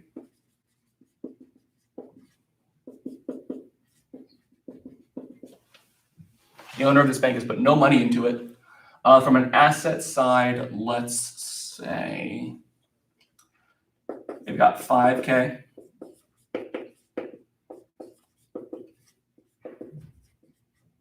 In required reserves, they have 20K. In excess reserves, they have 15K. In loans, and they have 10K in government securities or bonds, right? Government securities, at least in the context of this class, is the same as bonds. So here's like a sample bank balance sheet. We've got 20K in demand, or 50K, sorry, my handwriting's really bad. Let me make that a little easier to read. That's a 5. Now it looks worse. 50K in deposits, 5K in required reserves, 0 in owner's equity, 20K in excess, 15K in loans, 10K in government securities. This balance sheet does work because there is 50K on both sides of it. Short thing on bank balance sheets, you got to be making sure both sides balance. The reserve requirement is following the proper amount. So things they can always ask you off of it is what is the reserve requirement? If they tell you required reserves, they can ask you what the reserve requirement is. So 550, that means my reserve requirement is 10%. Because 5 is 10% of 50. You do have to be able to do percentages fairly quickly. There are only like 3 or 4 percentages that could be the answer. It's like 10%, 20%, 25%, I guess 50%, maybe as low as 5%. It's one of those 5, probably guarantee it. Other questions they can throw at you based off of this is how much money can this bank loan out now, which is oftentimes a trick question because you'll see that like there's 15K in loans. They can loan out 15K. Nope. They already loaned out 15K. How much can they loan out right now is 20 because they can loan out all of their excess reserves. Then you've got these government securities that the Federal Reserve could try and buy. So there's a bunch of things they can throw at you off of this. I'm trying to think of like what would be a good thing to ask. How much money can this bank create?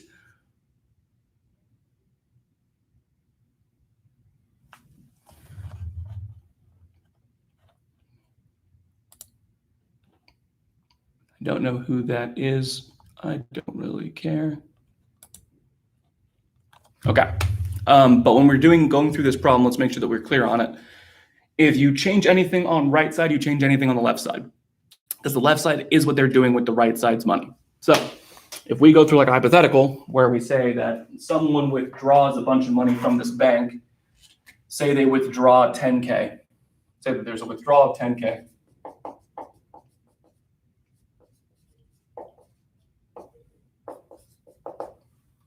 Then my deposits would drop down to 40. My excess would initially drop down to 10, but there's one other thing I've got to do, which is this has to be that percentage of that. My required reserves have to be 10% of my deposits. So this 5K would drop to 4K. And that $1,000 that is left over would be added to my excess reserves. So when you're withdrawing money out of a bank balance sheet, be aware that you've got to like make sure that at the end, the required reserves match that right still percentage of your deposits. Like people don't forget to take out the deposit. They forget to take out the excess reserve thing. Megado, thank you for the compliment. Appreciate it. I can't change your AP exam score though, bud. So that's first sort of thing you could see. They could ask, say someone wanted to borrow $40,000 from, or not borrow, say someone wanted to take out $40,000 from their bank account here. What could this bank do to cover their butts? Because presently they've got 25K out in the wind, basically, not to give backable. They've got 10K of bonds, they got 15K of money that's already been loaned out. If someone knock, hey, my $50,000 bank account, I'd like 40,000 out of it. They're in a dicey spot. They could borrow from the Federal Reserve. Classic move. That's why the discount rate exists. Or they could borrow from other banks. Always be aware of that. If instead of there being a withdrawal of 10K, let me reset this. If instead of there being a withdrawal of 10K,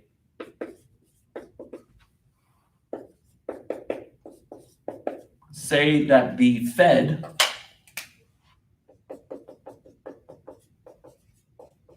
buys 10K of bonds from this bank. So the Fed is going to buy 10K worth of bonds from this bank. Well, okay.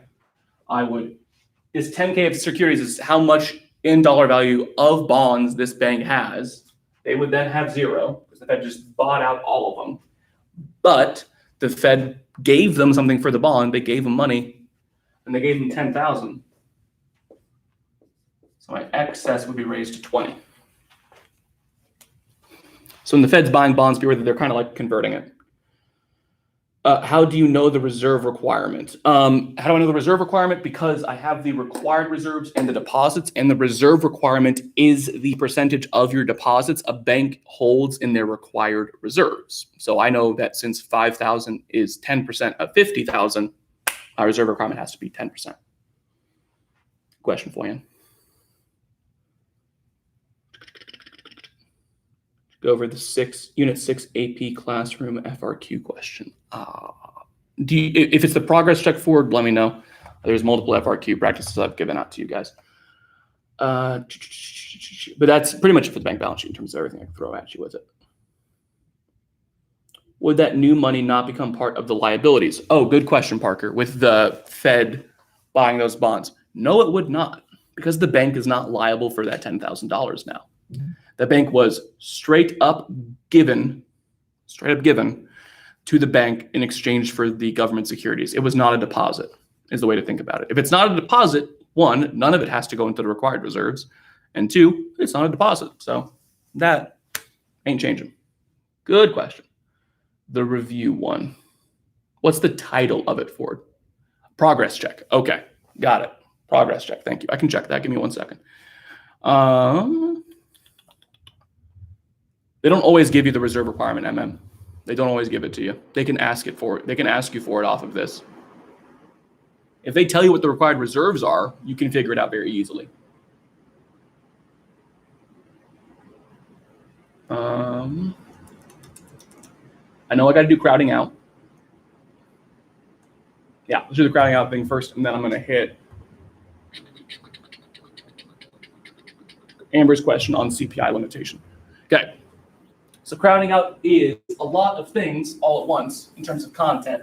It is really just one concept, though. Let me tell you what the concept is. If you know what crowding out is, then this should line up. If you don't, this should be a good starting point. Crowding out is the main limitation on fiscal policy. It's the main reason why doing an expansionary fiscal policy isn't a guaranteed way to get you out of a recession. Because when you pursue expansionary fiscal policies while in a government deficit, meaning your government doesn't have enough money to spend. So if you do an expansionary policy, the government's going to be spending more money, right? Or taxing less, so they'll have to borrow more. They're going to make it harder for people like me and you to borrow. Because if the government's borrowing a bunch of money, they're borrowing from a lot of the same places me and you borrow from. It's going to make it harder for me and you to borrow and spend. The reason why this is bad is because the whole point of expansionary fiscal policies is to help there be more spending in the economy. But because of borrowing and how that affects interest rates, you and I might be able to spend less. So the whole point of the fiscal policy gets kind of defeated. Here's the full write-out of what happens. So for crowding out, here's the write-out. The government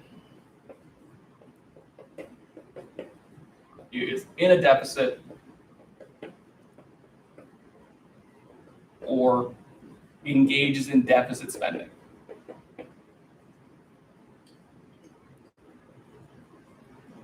This could be because of an expansionary fiscal policy. It's kind of like the most common way for this to happen. Expansionary fiscal policy. That is raising government spending, lowering taxes. Those are your two expansionary fiscal policies. They do that. And because of this,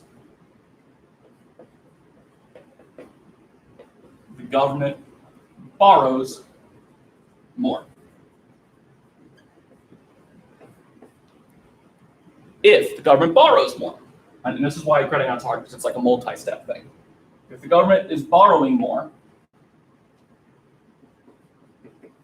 the real interest rate will rise. And this is because, moving the chair out of the way now, and this is why some of you guys who are not in my class might ask this question, like, wait, you said increased demand, what about decreased supply? Either is fine. Either a decrease in the supply of loans / loanable funds, or an increase in the demand of loans, depending on how you interpret that graph,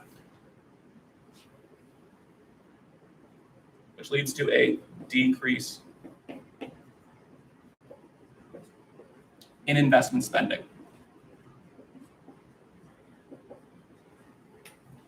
So that's a lot.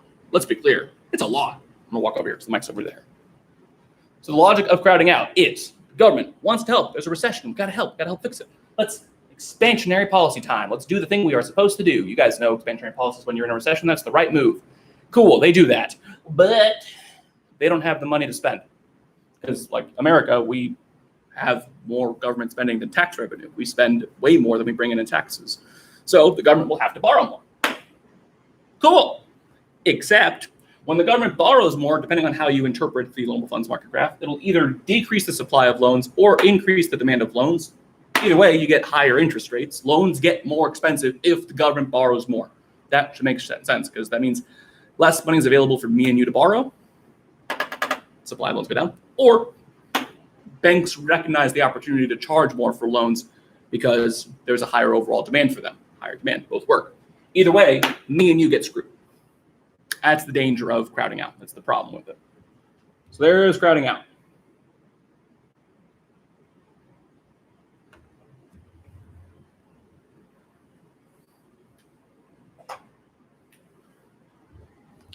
Let me see the next question. Good. I mentioned the next one. What I was going to do was the CPI limitations one. Yeah, Amber. Limitations of CPI. So the CPI has a couple of problems with it. One, it only measures the price of a market basket. So it only is checking, it's the consumer price index for a reason. It only checks how much inflation is happening to consumers. So you won't be seeing how much inflation like businesses are dealing with on their end. Like the price of resources isn't getting included in that. So that's one limitation. A second limitation, technology, right? Like if the market basket included the average price of a phone, for example, does it make sense to look at inflation for phones the last 15 years when a phone today has a better camera than a $5,000 camera did 15 years ago?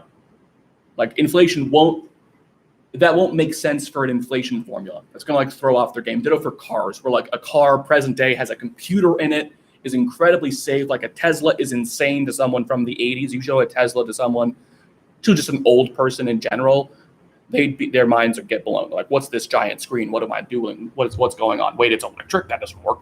Like, it blows their mind, right? So it costing more makes sense because of all the things that go into it. So the CPI doesn't account for that. It just tells you how much prices went up by. So it's not a perfect number. So technology is a big one. Only measures stuff for consumers, whereas GDP deflator measures it for everything. Another limitation of CPI that would make sense. No, technology is the biggest one. Yeah, technology is the big one. Ford wants me to do the Unit 6 FRQ question. I'll certainly pull it up and look at it, see what you're talking about. Because even though I assigned that, I didn't look at all the progress checks ahead of time. I have looked at basically every single AP Econ FRQ though, so I shouldn't be thrown off by it at all. I should be like, oh, yeah, that's hard. Looking for more questions outside of Ford's thing. I'll pull it up though while we're doing that. Do you go to lunch for third period? Yes, Dan, you go to lunch for third period. You go to third lunch and then report to the front foyer by 11:45. They're giving you a little bit of extra time because the WAP exam is running not late, but a little behind schedule. Oh, Foyan's question. Referring to bank balance sheets, if wages and prices are perfectly flexible, if government spending increases, would real GDP increase? Yeah, it should. I wouldn't overthink that. The flexible versus sticky thing, your GDP should still go up. Somebody asked about SRAS at some point. If the government doesn't take any action, aggregate supply shifts in the long run, right? Yes. That is the long run self-adjustment that Just Smile, I believe that's Chloe, is asking about. If you are not at full employment and the government takes no action in the long run, then in the long run, aggregate supply will shift back. Your explanation can always be due to a change in wages.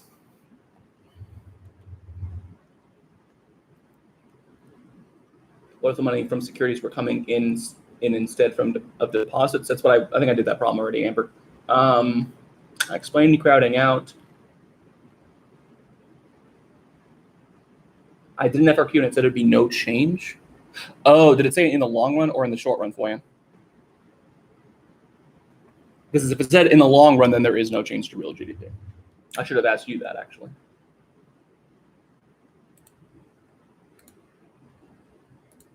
Actually, technically, would it matter?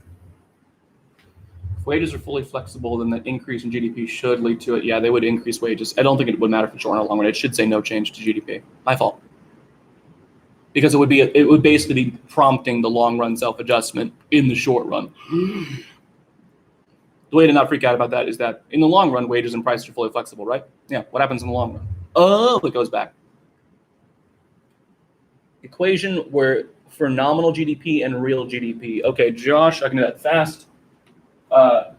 If you're looking for, I mean, there's more than one way to find this.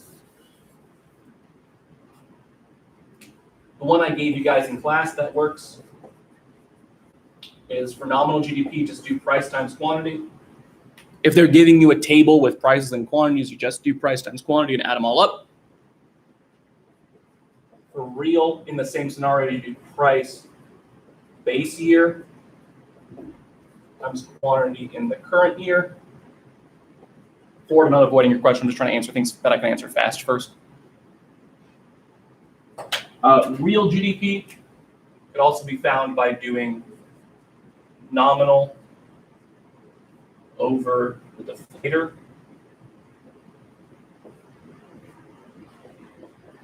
Times 1. Nominal GDP could also be found with CIGXN or WRIP. Adding up those things would also work. It didn't specify. I wish it would specify. It technically would be no change because if you increased aggregate demand and wages were flexible, that means you should start paying your workers more immediately if aggregate demand goes up, which would then decrease the supply. So 80 goes up, supply goes down, no change, although it should be indeterminate. Why does the AP exam not hold their rules the same? Shouldn't change GDP in the long run. But annoying that it didn't say it the short run or long run. That's a stupid question. It's 1 point on the FRQ for you, and don't freak out too much about that.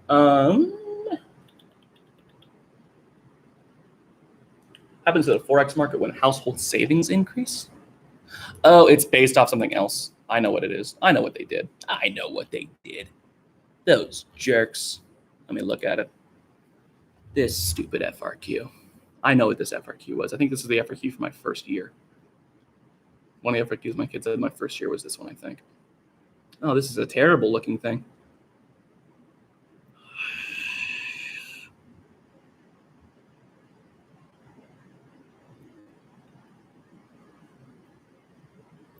See, okay. So here's the question that Ford is basing this around. That is actually a worthwhile question to sort of answer the run through on here. Surplus and deficits. Kyla, with regards to what? Like balance of trade, surplus or deficit, budget surplus or deficit? What are we talking? Clarify for me, because it could be more than one thing. Circular flow model, yeah, we can do that as well. So the question that Ford has, which is worthwhile because it's a good practice question, so it's from an FRQ. So I'm not going to write it, and I can't show you my computer screen because I have to use my Chromebook, well, not my Chromebook, but like my school laptop for this, so I can't do as many things I could do on my home screen. The question says, and I can just do part C to the end here, Ford. Assume instead that household savings increased in the United States. Draw a correctly labeled graph of the loanable funds market in the US and show the effect of the increase in household savings on the real interest rate. Because Ford, you're wondering how it goes from savings to the Forex market. It doesn't go directly. It goes because of the change in interest rates. The interest rates are what's changing your Forex market. This black marker should be better. It is. So if I do my loanable funds market,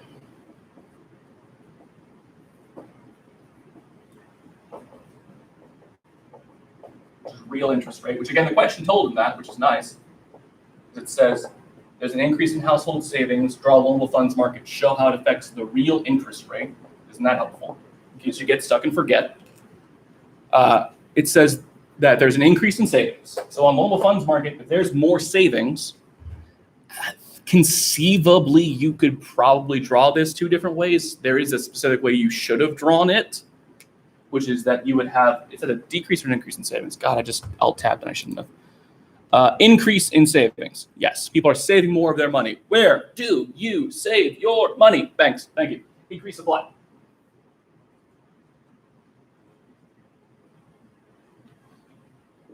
Increase the supply of loanable funds. You get a lower real interest rate, because now banks have more to lend. If you were to interpret that as a decrease in demand, because if you're saving more, conceivably you're spending less, that probably would have been fine. Like logically, like you're not wrong. It's just that there is not necessarily a guarantee that if you're saving more that you're not also going to take out a loan. Like you guys could be saving a bunch of money and still have to take out student loans for college, right? Like borrowing and spending are kind of different in that respect. But I don't think they would have cared if you decreased demand. And even if you decreased demand, you would still get a lower real interest rate, which will help you answer the rest of the question. So we have a lower real interest rate. And it said, based on that, what happens to capital flow and then on your international value of the dollar in the Forex market. So we've got interest rate went down for the US.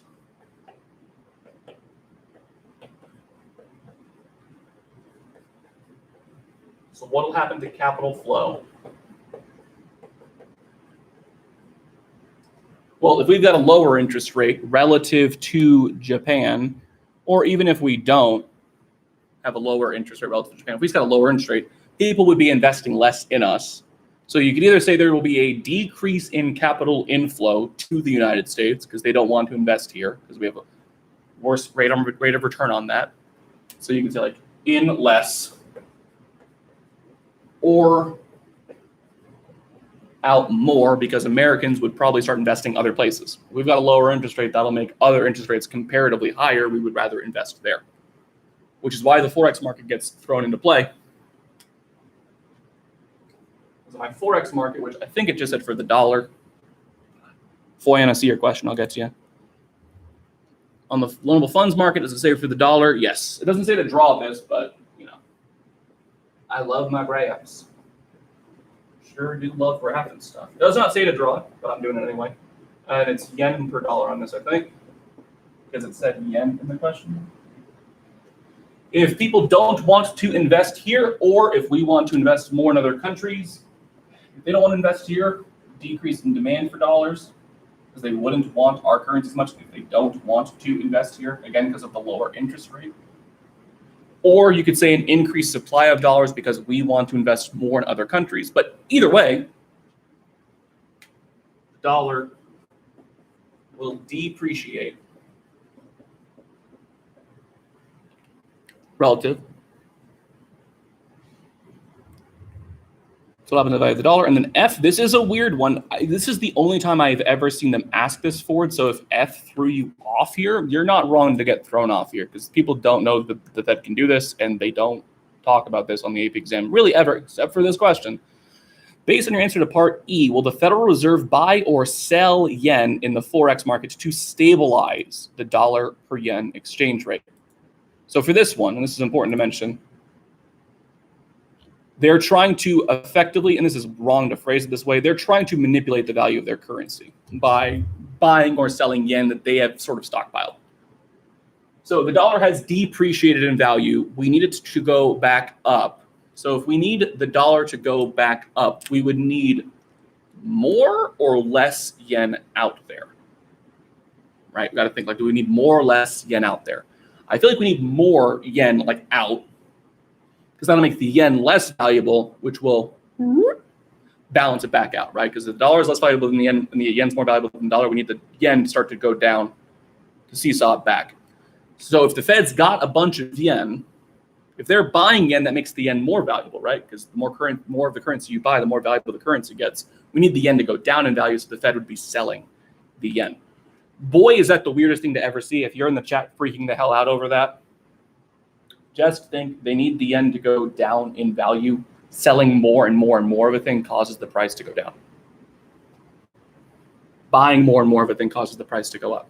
Currencies are just like goods. That should get you through it for it. So many questions. Let me see. I missed a lot. Parker, any key relationships between changes in graphs we should remember? Unemployment, GDP, inverse. Investment, interest rates, inverse. Price level, inflation rate, positive. Interest rates affect basically every graph because of that investment spending deal. What is cost pull inflation? What would happen if there was an adverse supply shock? Cost pull inflation is the same as stagflation. Cost pull inflation is inflation caused by a decrease in supply. I think it's technically called cost push. Wait, no, it's demand pull, cost push, but you're fine. The cost one is aggregate supply, aggregate demand graph, which it's an adverse supply shock. It just means that supply is decreasing. A supply shock is just an event that changes your supply. Adverse, bad. Bad is negative. Negative is decrease. They mean that like a lack of resources is causing the cost of production to rise, which is pulling or pushing, whichever one, who cares, prices up. It's causing prices to go up. It's called stagflation because you're also getting a decrease in GDP, which is technically a recession. So cost push inflation, I think it's what I call as cost push, but if it's weird that you're saying cost pull, don't know if your teacher messed that up before I did. I don't think so. So I think it's cost push. Gets you higher prices because of a decrease in supply. That's what the adverse supply shock is. It's a decrease in supply. An example of this historically was the oil stuff back in the 70s where the price of oil skyrocketed. So that would cause a decrease in supply. Surplus and deficits of the budget, Kyla mentioned. Okay, budget deficit, budget surplus is very easy to explain. Because you guys have budgets. You guys as individual people have money or kind of don't have money, which still helps me explain it. A government budget is built on two things: government spending and tax revenue. G, and I put TR, but tax revenue. If these two equal each other, if the government spends the exact same amount that it has in tax revenue, it has what's called a balanced budget, because all of the money the government's bringing in via taxes, it has spent. It is not hoarding any extra money. It has done with all the money that it had, right? So that's balance. Yay! If the government spends less than they bring in tax revenue, like if they tax people a decent amount and don't spend all that much, then they could be in what's called a budget surplus. The idea being the government has more money than it needs. It has a surplus of money, has too much money maybe. So if your tax revenue is greater than your government spending, you've got a surplus. The budget deficit, which is the state of being for the United States as a whole for the last 20 years, and for really like 79 of the last 81 years, is a deficit. Your government spending exceeds your tax revenue. This happens typically if you have fairly low taxes and / or fairly high government spending. We have both of those things. Whoa. Like, practical example of us making this problem worse. Two big stimulus bills this year and last year, total of like $4 trillion between the two of them. We didn't change taxes at all. Explain how that works from a budget standpoint. If most of the government's money comes in via taxes, how the hell did they spend $4 trillion more? That's like you spending 20 grand tomorrow. How'd you do it? You don't have 20 grand. How'd you do it? I got a loan. If they're in a deficit, this is where crowding out happens, is if you're in a deficit, because it means you're going to have to borrow to finance your spending. Cool. This should go for Kyla. Circular flow model. Yeah, I can do this fast. Circular flow model is so much easier than you guys want to make it out to be. It's not because you're dumb. I don't know why it's hard for people to get. Households. Firms. Factor market. Product market. Okay.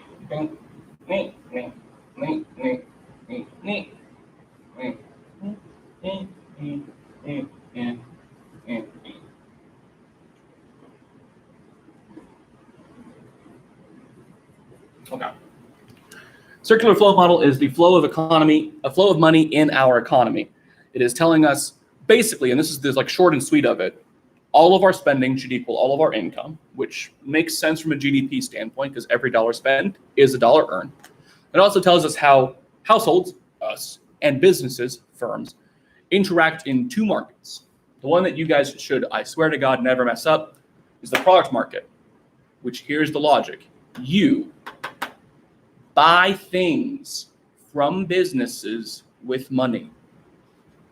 What? Yes, that's how you, right. You go to the store, you buy a thing. That is you engaging in the product market. The product market isn't a physical place. It is just the concept of you buying stuff from businesses. It costs you money. You give them money. They give you thing. The factor market is weirder. People do struggle with this. It still shouldn't be that big of a deal because when you look at your factors of production, cough, cough, resources, at least 3 of them I own. Labor is mine. Like my labor is my own. My human capital, I've invested heavily in my human capital. I went to college to get a diploma. My entrepreneurship is my ability to innovate and do things like a live stream review session. These are all things that I have ownership of and control of. I sell that to businesses for money. I sell my labor to this school. They pay me a wage. Any of you guys that have a job, you sold your labor for a price. Some of you guys chose not to work at specific places because they weren't going to pay you very much. Yes, you are chasing a higher price for your labor, just like businesses want to sell their good for as much money as possible. The exact same logic applies. So households sell resources to businesses. Businesses then use those resources to make products to sell back to us. So the money they paid us for those resources, we give back to them for their products. They pay somebody else for the resources. They buy products, on and on and on and on and on. That is the circular flow model. There can be leakages, things that sort of take out of this model, like saving. Whenever you save money, it isn't being spent, right? So say you get paid and you save 20% of it. Okay, well then 20% of our money is just sort of going over here and is no longer in this cycle. Or if you buy goods that are not from your economy, like you buy a good from Japan, cool, the money goes to Japan. Do you work in Japan? Because I don't work in Japan. So that circular flow model stuff isn't happening. It's getting added to Japan's, but taken out of ours. So imports are a leakage. Savings are a leakage from the circular flow model because it's money that's leaving, leave out of that model. That's it for circular flow model. Can you define discount and federal funds rate? If they ask me to define it, well, it's a solid definition that hits everything. Absolutely. Oh, before you have another question before that, I'll do the discount rate thing first. I'll do the discount rate thing first. So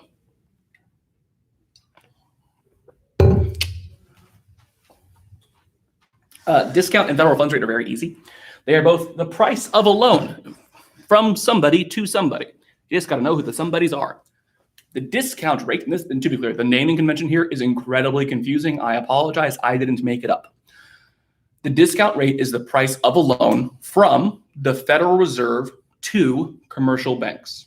So say like Bank of America, Chase, Wells Fargo, insert whatever bank you use, needs to borrow money from somebody to cover their excess reserves because say they lent out too much over the course of the day and somebody wants to withdraw a bunch of money. So they're kind of like, we don't have enough money on us right now. They can borrow from the Fed. Like, hey, Federal Reserve, can we borrow 20 grand from you guys today? We'll pay you back. Fed's like, cool. Yes, you can borrow $20,000. You pay the discount rate. The discount rate is the price of a loan from the Federal Reserve to commercial banks. The federal funds rate is the price of a loan from commercial banks to other commercial banks. So say, as opposed to like calling up the Federal Reserve, say Chase called up Wells Fargo. These two private banks, these two banks that are their own thing, call up each other and ask, hey, could I borrow from you guys today to cover my bases? Because banks can lend to anybody, including each other. So the federal funds rate is the price of a loan from bank to other bank.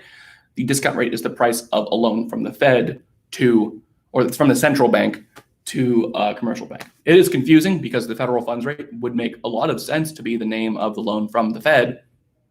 It's not, because econ hates you. I don't know how it works on lines like that. And then the other question, yeah, for overnight loans, yes. Yes, these are both for overnight loans. Yeah. Both of them are for overnight loans. Even the discount rates for overnight loans. Good question. Yeah, overnight loans are the loans you take to cover your bases in case you don't have your reserve requirement hit. Great question. I want to answer Just Smiling again. I think that's Chloe's question, which is explain how doing an expansionary fiscal and monetary policy could have an indeterminate effect on interest rate. Sure.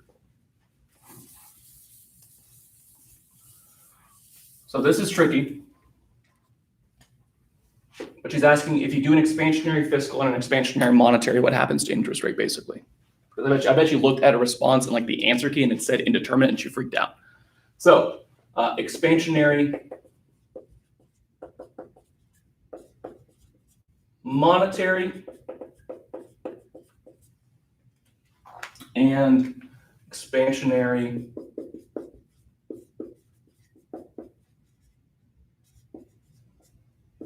fiscal. Okay. Expansionary monetary policy, you have to know this. You just got to get it down, like lock it in. You have to just get this. Expansionary monetary policies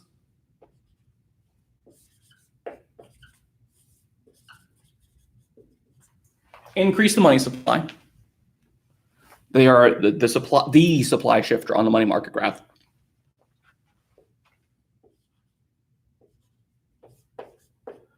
Which gets you a lower interest rate. It's technically nominal if you're worried about it. Should be a lower nominal interest rate when you do that.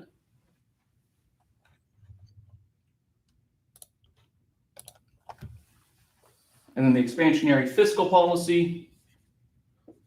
And this, the reason why it's indeterminate is because of the thing I explained earlier, which is like,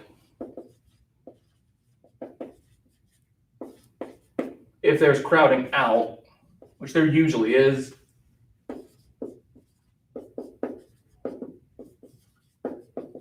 gets you a higher interest rate. I don't know which of those is winning. I don't know which one of those is bigger.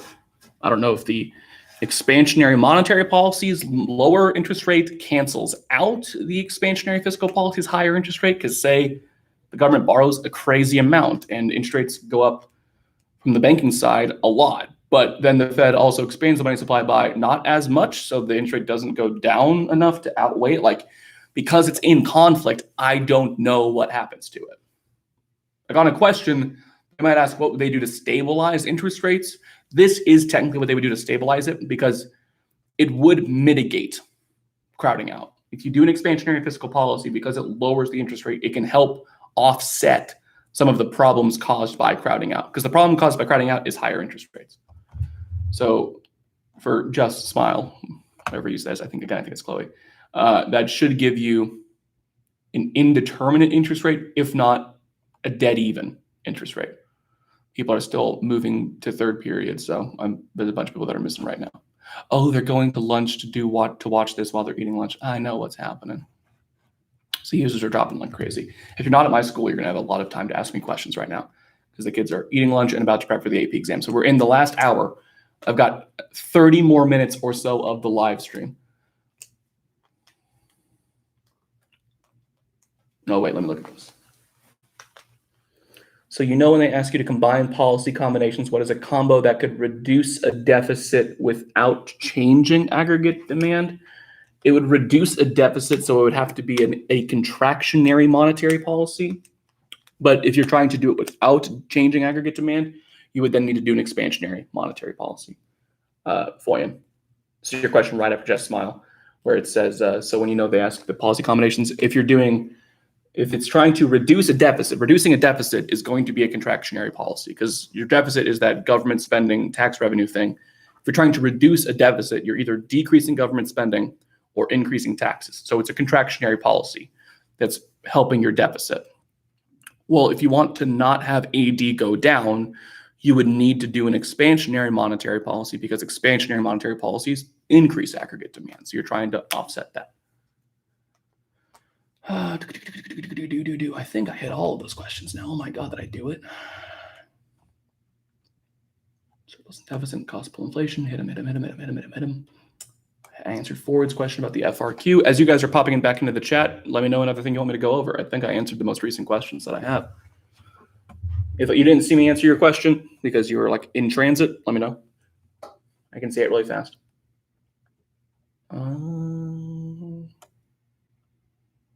Yeah, I think I might have hit it. Okay. What else we got? What other stuff do you need? I got 30 minutes to hit whatever else you want me to hit before you head in there. Make sure you know your graphs, axes, labeling, all that stuff. If you get paranoid about the axes, the FRQs do typically tell you. what the axes are a lot of the time. They might not say this is the X, this is the Y, but it'll say like, draw your loanable funds market graph and show how this change in savings will affect the real interest rate. That's telling me what the axis is. Other ones, make sure that when you're doing your FRQs that you answer any question with explain, or really any question in general, you should be answering with a complete sentence.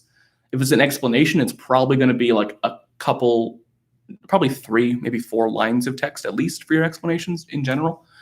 If you're doing multiple choice questions, go through them however fast you can go through them. Florian, thank you so much. I have your AP in a few minutes. You've helped so much over the last few weeks. Of course, man. You have a great one. Best of luck.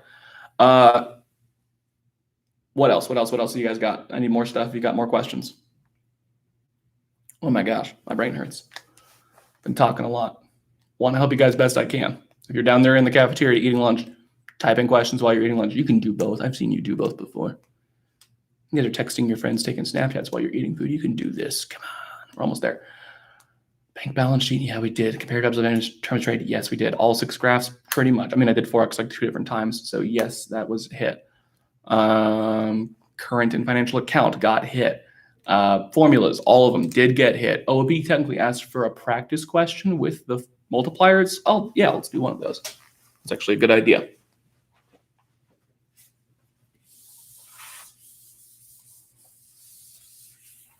So I'm going to make up an FRQ question on the fly here that kind of hits on a bunch of stuff. Let's say that the US is in a positive output gap.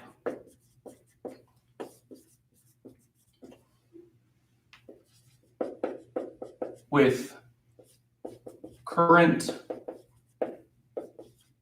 real GDP 200 billion above potential output. I'm trying to word this in as much of a scary way as possible. With the current GDP 200 billion above real output, draw aggregate demand, aggregate supply graph. So that would be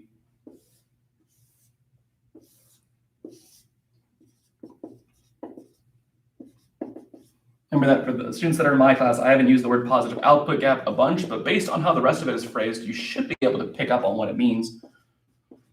A positive output gap is a situation in which your current level of output or GDP is higher than what it's supposed to be. Sorry, Dylan's in here. Dylan, get out of here. You took the exam last year. Okay. So my GDP is 200 above what it's supposed to be. Potential output is where LRAS is at. So like right there. What the question is telling me is that this is 200 billion. The gap between my YF and my YE is 200 billion. Oh, before I finish this question up, oh my gosh. Thank you, Dylan. Appreciate it.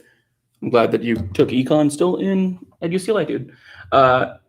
Florian, you said GDP, what counts, what doesn't count. I can hit that before I finish this problem. I'm going to make this a multiplier problem here in a second. I'm going to answer Florian's question quickly because they're taking their test, I think, a little bit sooner. GDP, what counts, what doesn't count. GDP is the total dollar value of everything produced within your economy in a given year. Has to be made there. So if it's like an American company in another country, doesn't count for our GDP, counts for the other country's GDP. That's step 1, has to be made here. Step 2, cannot include any of the following. It cannot include used goods because those have been counted in a previous year. It cannot include off-market activity, meaning like unreported income, so stuff that wasn't taxed or is illegal.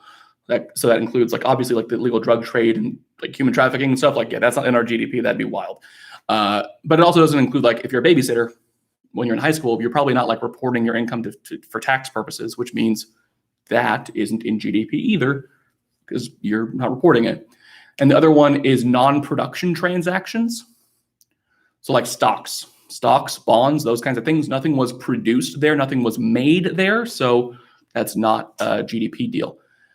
Also, oh, and intermediate goods. So stuff used in the process of making a final product. Like we count the price of the car. We don't also count how much the business in making the car paid for all the things that make the car, right? We only count the final product. That should just about cover you, Boyan. As long as it's the final product, it's important to know. Made here, important to know. Has to be tracked and on market. The only tricky part is used goods, and real estate is tricky. I'm sorry, I should mention this. Real estate is tricky. If you are buying a previously owned home, like you're not renting, you are sort of buying a used good home, that doesn't count for GDP. If you're building a new house, obviously that counts. It's being made in this year. If you are renting, that also counts for GDP. If you are renting a home or renting an apartment, because it's technically not a used good, it's like paying for the service of living there. Very stupid that it's that caveat. But that way my rent that I pay, which is like the biggest thing I spend any of my income on every month, does all count for GDP. Okay, so that should cover you, Foyan, on that one. So this question, this is I'm making this a multiplier problem. For those of you that can't see it, it is in the US is in a positive output gap, cough, cough, that's an inflationary gap in case they say it like that. With current real GDP, 200 billion above full employment or potential output. Potential output is full employment. They're the same. That just means that I'm in an inflationary gap and the literal gap is 200 billion. So the question that I would ask you, or the FRQ, that this is a B's sort of question from a while ago where he was asking me to do a practice question with the multiplier stuff. If we were to do a fiscal policy,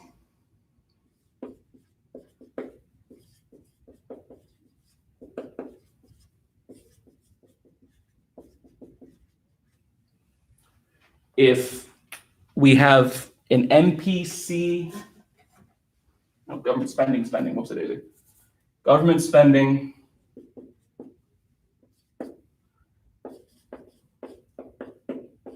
if MPC is 0.8. Say that our MPC here is 0.8 and our MPS is therefore 0.2. The question would be, how much should the government change spending by to close this gap? That's a multiplier problem. One, if they tell you MPC or MPS, multiplier problem. And it says spending, so it's the spending multiplier. My spending multiplier is 1 over MPS, which in this case would be 1 over 0.2. So 5. Because 0.2 goes into 1 5 times. That 5 is terrible looking. But that's the answer there. That's not the answer to the question, though. They're asking for how much they should change government spending by if the MPC is 0.8. Here's my setup. Change in spending times spending multiplier equals my change in GDP. Remember, GDP is my x-axis. So this 200 billion is how much GDP needs to be changed by. Now, important to clarify, GDP here needs to go down by 200 billion, negative 200, because if we're looking at this, we need GDP to go down. We're in an inflationary gap. Multiplier is 5. I'm solving for that. Solving for delta S. My S and my 5 look exactly the same. That's super irritating. But basically the question is, what times 5 is 200 billion? Which ignore a lot of the things here from like a 0 and a billion standpoint. 4 times 5 is 20. So it should be, they need to cut spending by 40 billion. They need to decrease spending by 40 billion. They need a negative $40 billion change in spending. If they cut spending by 40 billion, then a lot less people will have access to that money, which will make it so they can't spend as much. Let me refresh my live stream. Still have a good amount of people watching it, so appreciate those of you that are like down there eating lunch or down there in the front foyer. I'll be down in the front foyer in like 10 minutes, basically, to go and talk to you guys in person. So I got negative 40 billion here. The only follow-up question I'll add to this, which is an important one to ask, is if instead of changing government spending, they decided to change taxes, would the change in taxes be higher, less than, or the same as the change in government spending? If they changed taxes instead of changing spending, would the change in taxes be higher, lower, or the same as this change in government spending. You could do math to prove it. You don't need to do math to prove it, though. I'm going to set up the math behind my head. Then I'll explain how you don't need to do math to do this. So if it's asking me to do taxes instead, I have a formula for that. So change in taxes, question mark. The tax multiplier is negative MPC over MPS. Yes, you can see that, which in this case would be negative 0.8 over 0.2. Those cancel. It's negative 4. My formula is basically the same as this.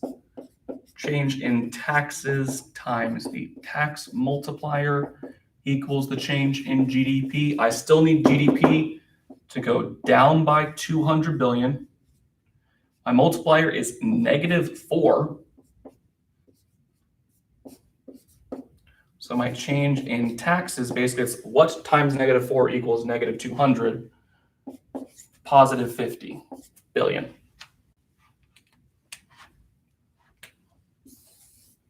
Would be my answer to that. So the change in taxes would be bigger. I would be changing taxes by a larger amount than I would be changing spending by. You could do math to solve that. You don't actually have to. In fact, on that question, I would be surprised if they asked you to do math for it. The reason being, whenever you're doing any multiplier stuff ever, the tax change will always have to be bigger than the spending change to get an equivalent change of GDP. I would have to change taxes by more, but I'm going to have to change spending by no matter what. Math-wise, it's because the spending multiplier will always be bigger than the tax multiplier based on how the formula breaks down. It will literally always be, because your MPC will never be 1. So that number is going to be as big as any number that you're going to see there. So you're never going to have a bigger tax multiplier than a spending multiplier. So there's like math reasoning. The logic, which is more important, is, this is, if you haven't you've written this down before, I've told you it before, but listen very carefully. The reasoning is, whenever you change taxes, people save a portion of the change in taxes. Like if the government lowered taxes on me, I would save some of that money and spend the rest of it. When you change spending, all of this 40 immediately goes to GDP, and then the multiplier stuff kicks in. When you change taxes by 50 billion, there isn't a 50 billion spike in GDP immediately. There is, in this case, 80% of 50 billion, which is 40, spike change in GDP, and then the multiplier happens. So because people save a portion of their change in taxes, changing taxes will never be as impactful as changing government spending from a multiplier standpoint. So if you want them to have the same effects, you got to change taxes by more. Can I do a Forex problem? Yes, I can. Good timing. Look at that question. Boom, I made that up on the spot. God, I'm good. I did bases off of an FRQ that I've had to grade before. Okay. Can I do a Forex problem? You bet. I'm taking requests from whoever MM and the numbers are. MM, do you want interest rate or do you want not interest rate for the Forex problem? I'm asking you, because you're the one who asked for it. Do you want it to be an interest rate problem, or do you want it to be not an interest rate problem when it comes to the Forex market?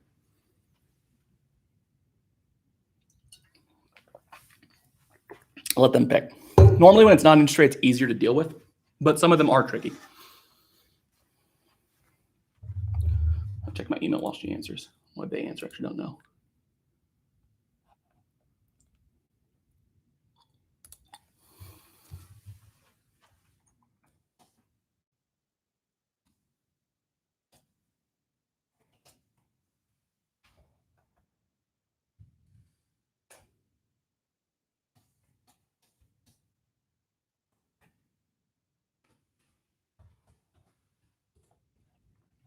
Make it interest rate, please.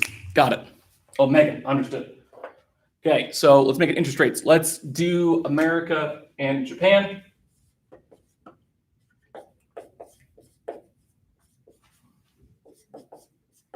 Let's say that Japan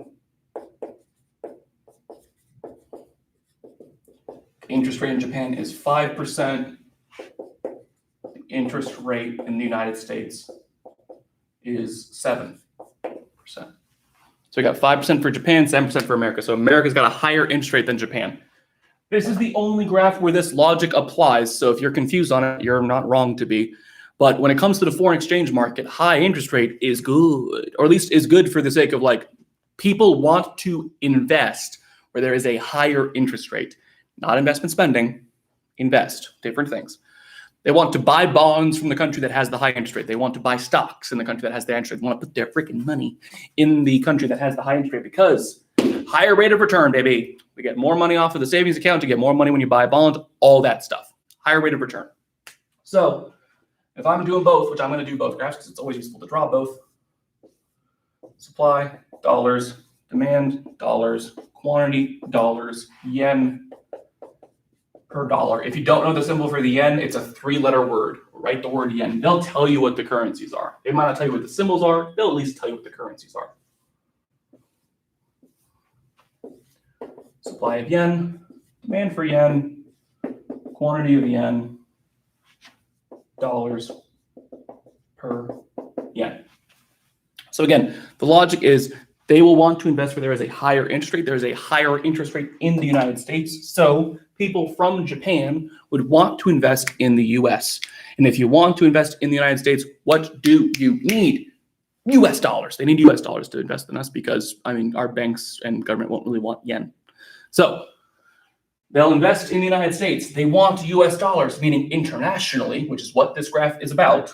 Internationally, there is a greater demand for dollars. So they want to invest in the US. They actually want our currency. And in order to get our currency internationally, they will be giving up more of theirs. So there's a greater supply of yen internationally. Remember, with Forex Market, the rule that I tell the kids is supply of one, demand of the other, same direction every time. Supply of one, demand of the other, same direction every time. Increase demand for dollars, increase supply of yen. Don't worry about it. Why is that happening? Don't worry about it. Okay? Because people from Japan are supplying more of their currency internationally is like what's happening. The dollar here appreciated, the yen depreciated. I can tell that off the equilibrium price. It now takes more yen to get a dollar, so the dollar is worth more in terms of yen. It now takes fewer dollars to get a yen, so the yen is now worth less. If your currency is more valuable, then you won't be able to export as much, because if your currency is worth more, then your goods are now more expensive for foreigners. Right? Because everything priced in dollars now takes more yen. So if you're Japanese, buying American stuff just got harder. And if you're American, you can also import more. Because if your currency is worth more in terms of yen, everything from Japan is cheaper for you. If your currency depreciates, you get the opposite effect. Your currency is worth less, so your goods are cheaper for foreigners, but your people can't buy as many foreign goods. Exports up, imports down. In this problem, initially, based off the interest rates, capital should be flowing into the United States and out of Japan. So America is experiencing capital inflow. Japan is experiencing capital outflow. By the end of the problem, though, based off the change in the value of the currency, America will be experiencing capital outflow and Japan will be experiencing capital inflow because circular flow model, basically, where we got a bunch of money from Japan and then spent it on Japanese goods. That money ended up going back to Japan, which is why it's cool that this stuff works like this. Bang, does that work? Is there anything else you need? We've got 5 minutes before I end the stream and head downstairs to just sort of talk to the kids that are down there and sort of see what they need face to face. So if you're someone who's not in my class, if you got a question, absolutely ask it now. If you're in my class, feel free to ask it now, but you can also maybe get a chance to ask me as I go downstairs, because you guys are hopefully hoarding in the front foyer now, or getting ready to hoard in the front foyer now. And technically my students don't have to be in the front foyer until 11:45, but I'm going to go down there at 11:30. So if you want to say hi to me and ask me questions, I would meet down there and congregate. Ask up, please, everybody.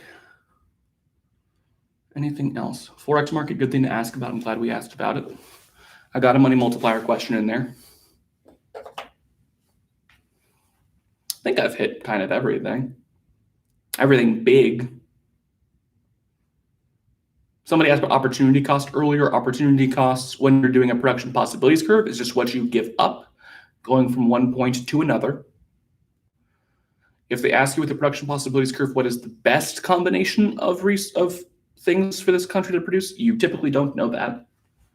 It's called the allocative efficiency. You need to have like a lot of information to know what that is. So probably don't know what that is.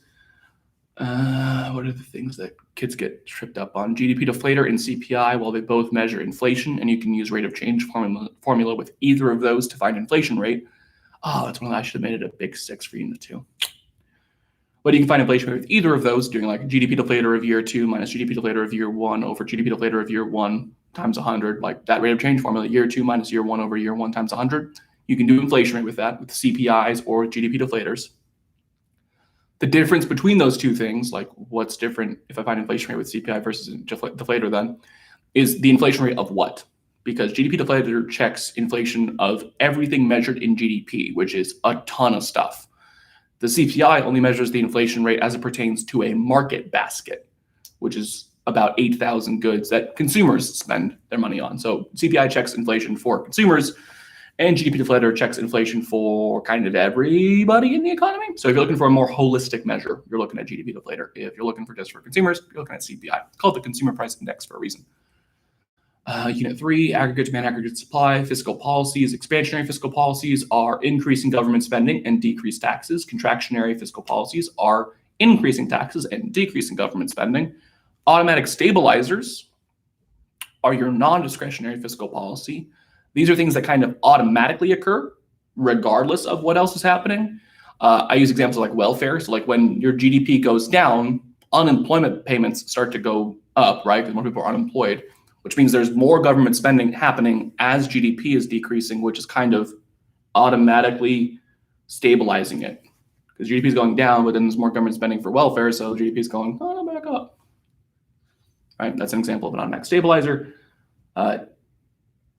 Unit 4, money market, money supply is monetary policy. That is reserve requirement, discount rate, and buying and selling bonds, which are your open market operations.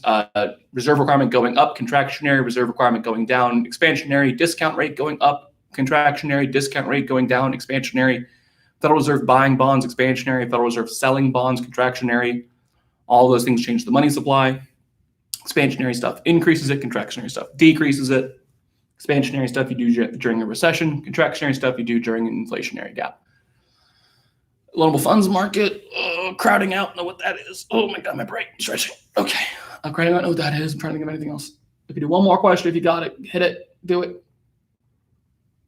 MPS, MPC. MPS is your marginal propensity to save. That is your change in savings over your change in disposable income. MPC is change in consumption over change in disposable income. Your MPS is just for every dollar you earn, how much do you save? Your MPC is just for every dollar you earn, how much do you spend?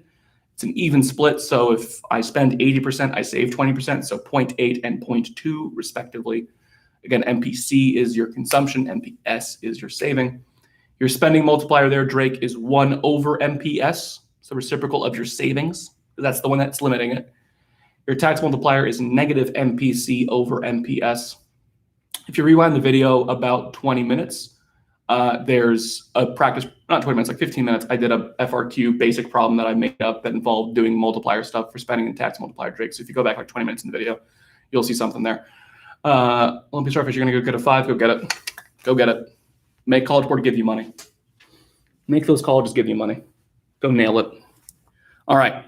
It is 11:30 on my end. I'm about to go head downstairs to talk to my students. For all of you guys that have been watching my videos, thank you. Sincerely, thank you. I love doing this stuff. I love helping you guys get better on these things and teaching you about a thing that you kind of don't know anything about because you don't take econ prior to this class. So thank you all for watching the videos. Thank you all for commenting. Thank you all for participating today.